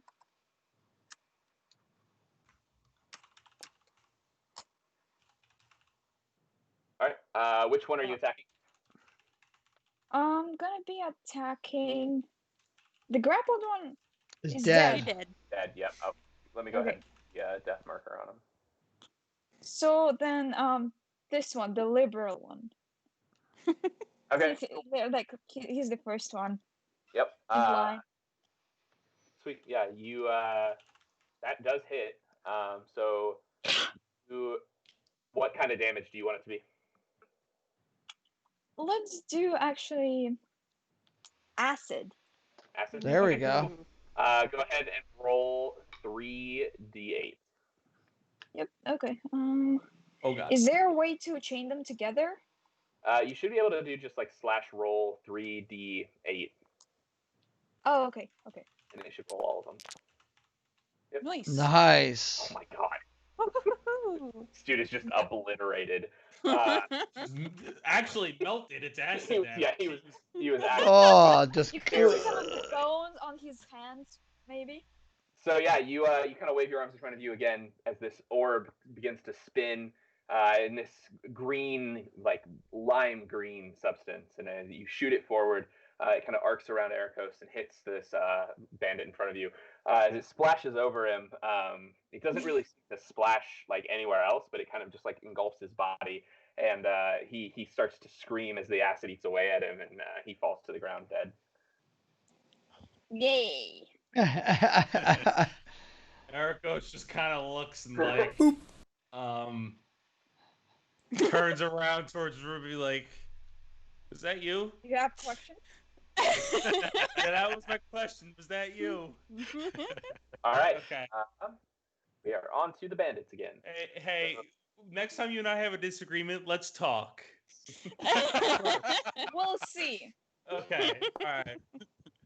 You rob whoever you want to. Okay.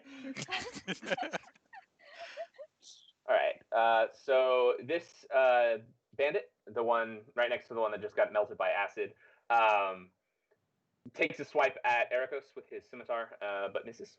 Yep. And we move to the next one. And this guy kind of jumps over this direction. Walks around the acid. Ah, yes, very good. Good idea. To about right there. Takes a swing at Ericos as well. Oh, you bunch of cowards. Now I would like to use my reaction to do. Yeah. Because he moved into within 10 feet of me. Yep. So I'm going to. Let me find it again. Sorry. No, you're good. Necrotic damage. Features. Halo of Yes. Spores. Low rolls from the DM. Yeah, right. Cool. Did it roll? It's just like putting it in there, but Yeah, I don't think you have to doesn't roll. actually take a roll. No, it's not an attack. So he fails. So he takes 1d8 or 1d4. right. I thought that it would roll the 1d4. That's Oh, what I was yeah. asking about. Yeah. I'll just do it from here. Bum, bum, bum. Da-dum, bum, bum. Cool. That work? There we go. Not as good as last time. Cool. And then he is going to take a swipe at Ericos with his scimitar. Maybe. Oh, there we go. I just didn't see the pop up. It's been slow on my end too, so. Yeah. Oh, that's good enough. Yep, that hits. So go ahead and roll damage.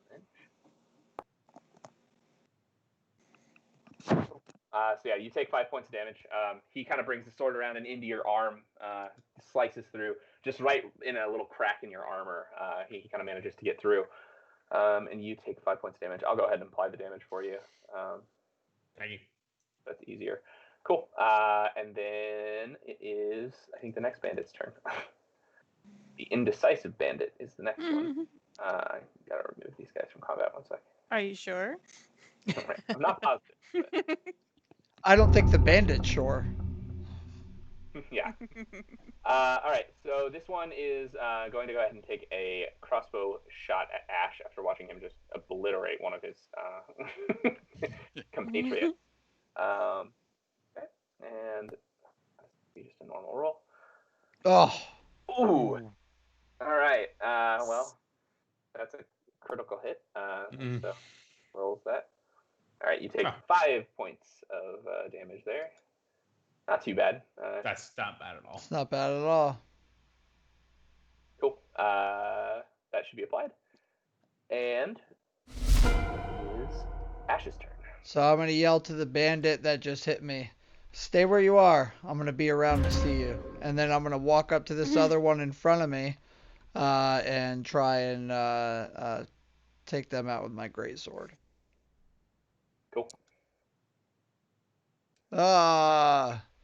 Miss. I think probably it's pretty low. 10. Yes, that is. Oh. Yep. So you just whoosh past him. Don't quite hit.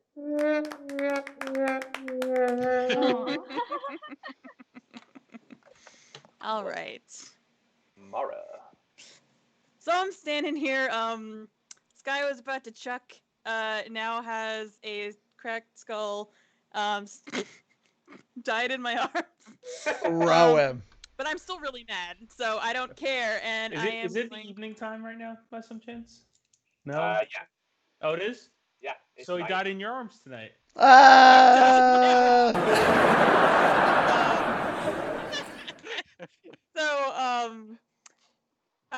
In general, what is the hurling range of a half orc? Are you trying to throw him at someone? Or... I was gonna throw him at one of the guys who shot me. So that's gonna be improvised weapon. Yeah, that's gonna be an attack with an improvised weapon. It makes me really wish I had picked the catapult spell tonight. It's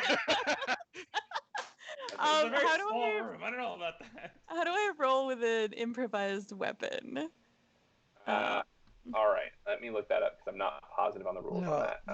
I believe it's just a normal attack without like any modifiers. I have unarmed strike. Improvised weapons.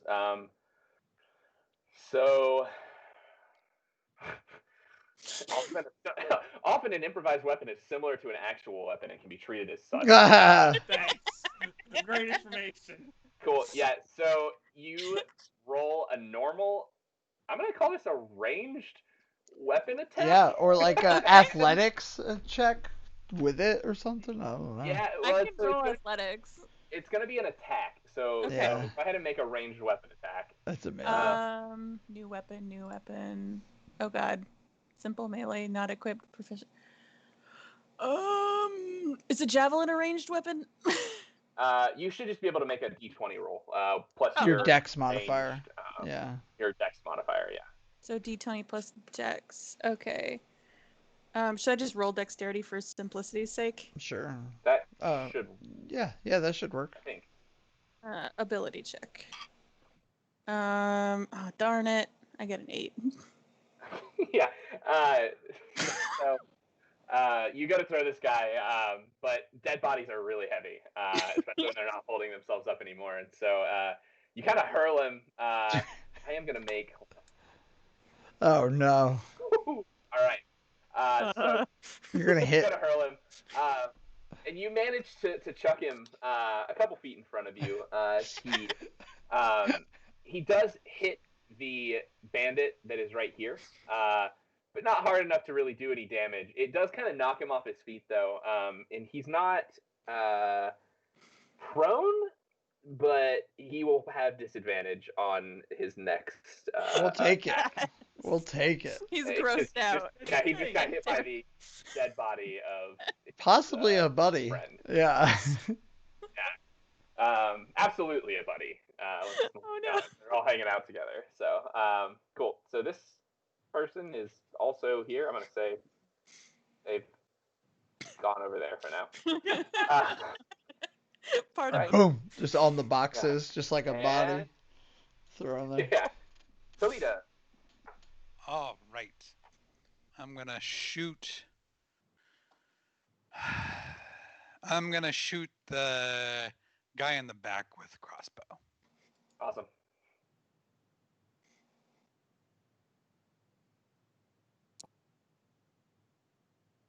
No. That does not hit.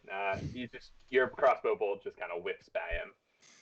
This Unfortunately. is a trend. I don't like this. Yeah, trend. yeah. Maybe we shouldn't use crossbows anymore. That's I think what we're learning. Yeah. Yeah. Just getting some whiffs in, It's getting late. Erica? Okay.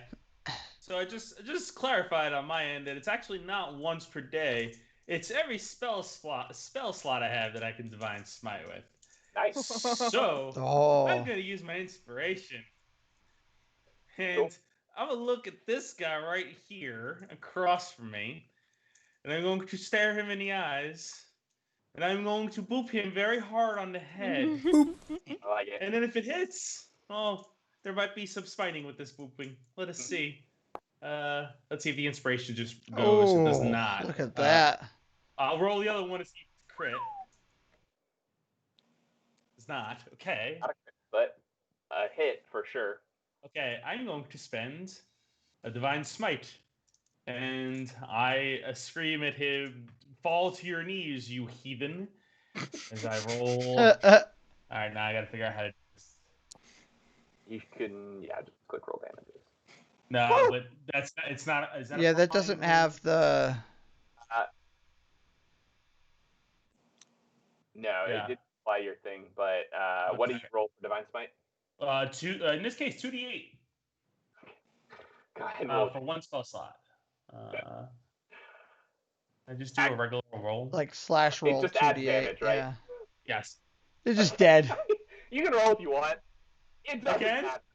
I really want to. Yeah, go ahead. How do I do a roll? How do I do a It's a like regular d8 roll? Just do slash roll. Yeah, slash roll 2d8. Yep. Oh, yeah. I add that on there. Yep. 15 damage to this guy, booping on the head. Yep.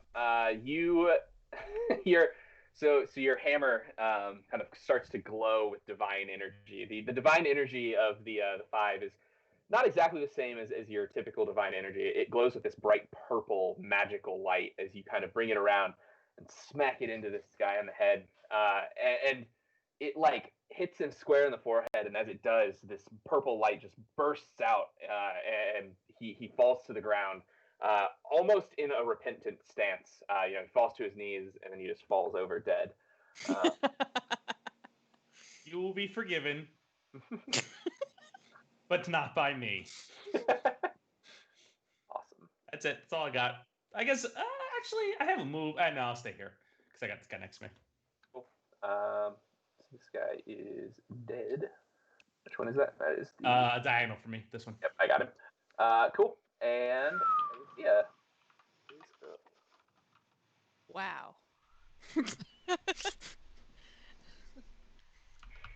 All right. I'm going to see here. I'm going to. Sorry, the animation takes a really long time. Yeah. I can turn that off at some point. Okay.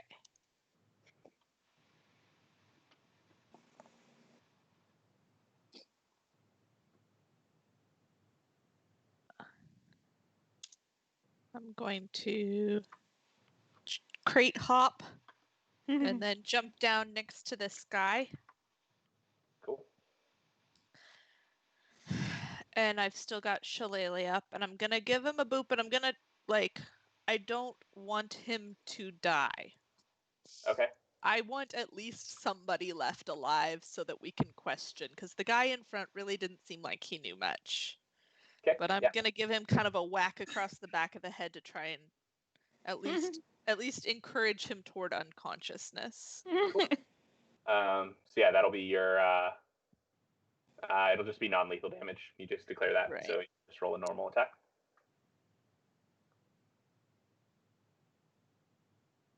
16. That hits. So that's 8 bludgeoning. Yeah. So you stroll up to this one, kind of stepping over the dead bodies. Walk away.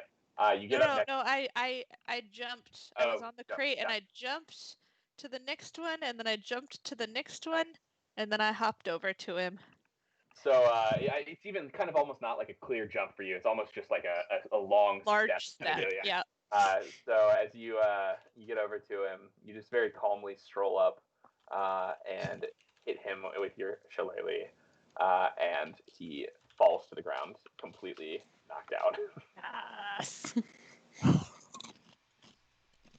Are they eating graham crackers on that table? I'm sorry.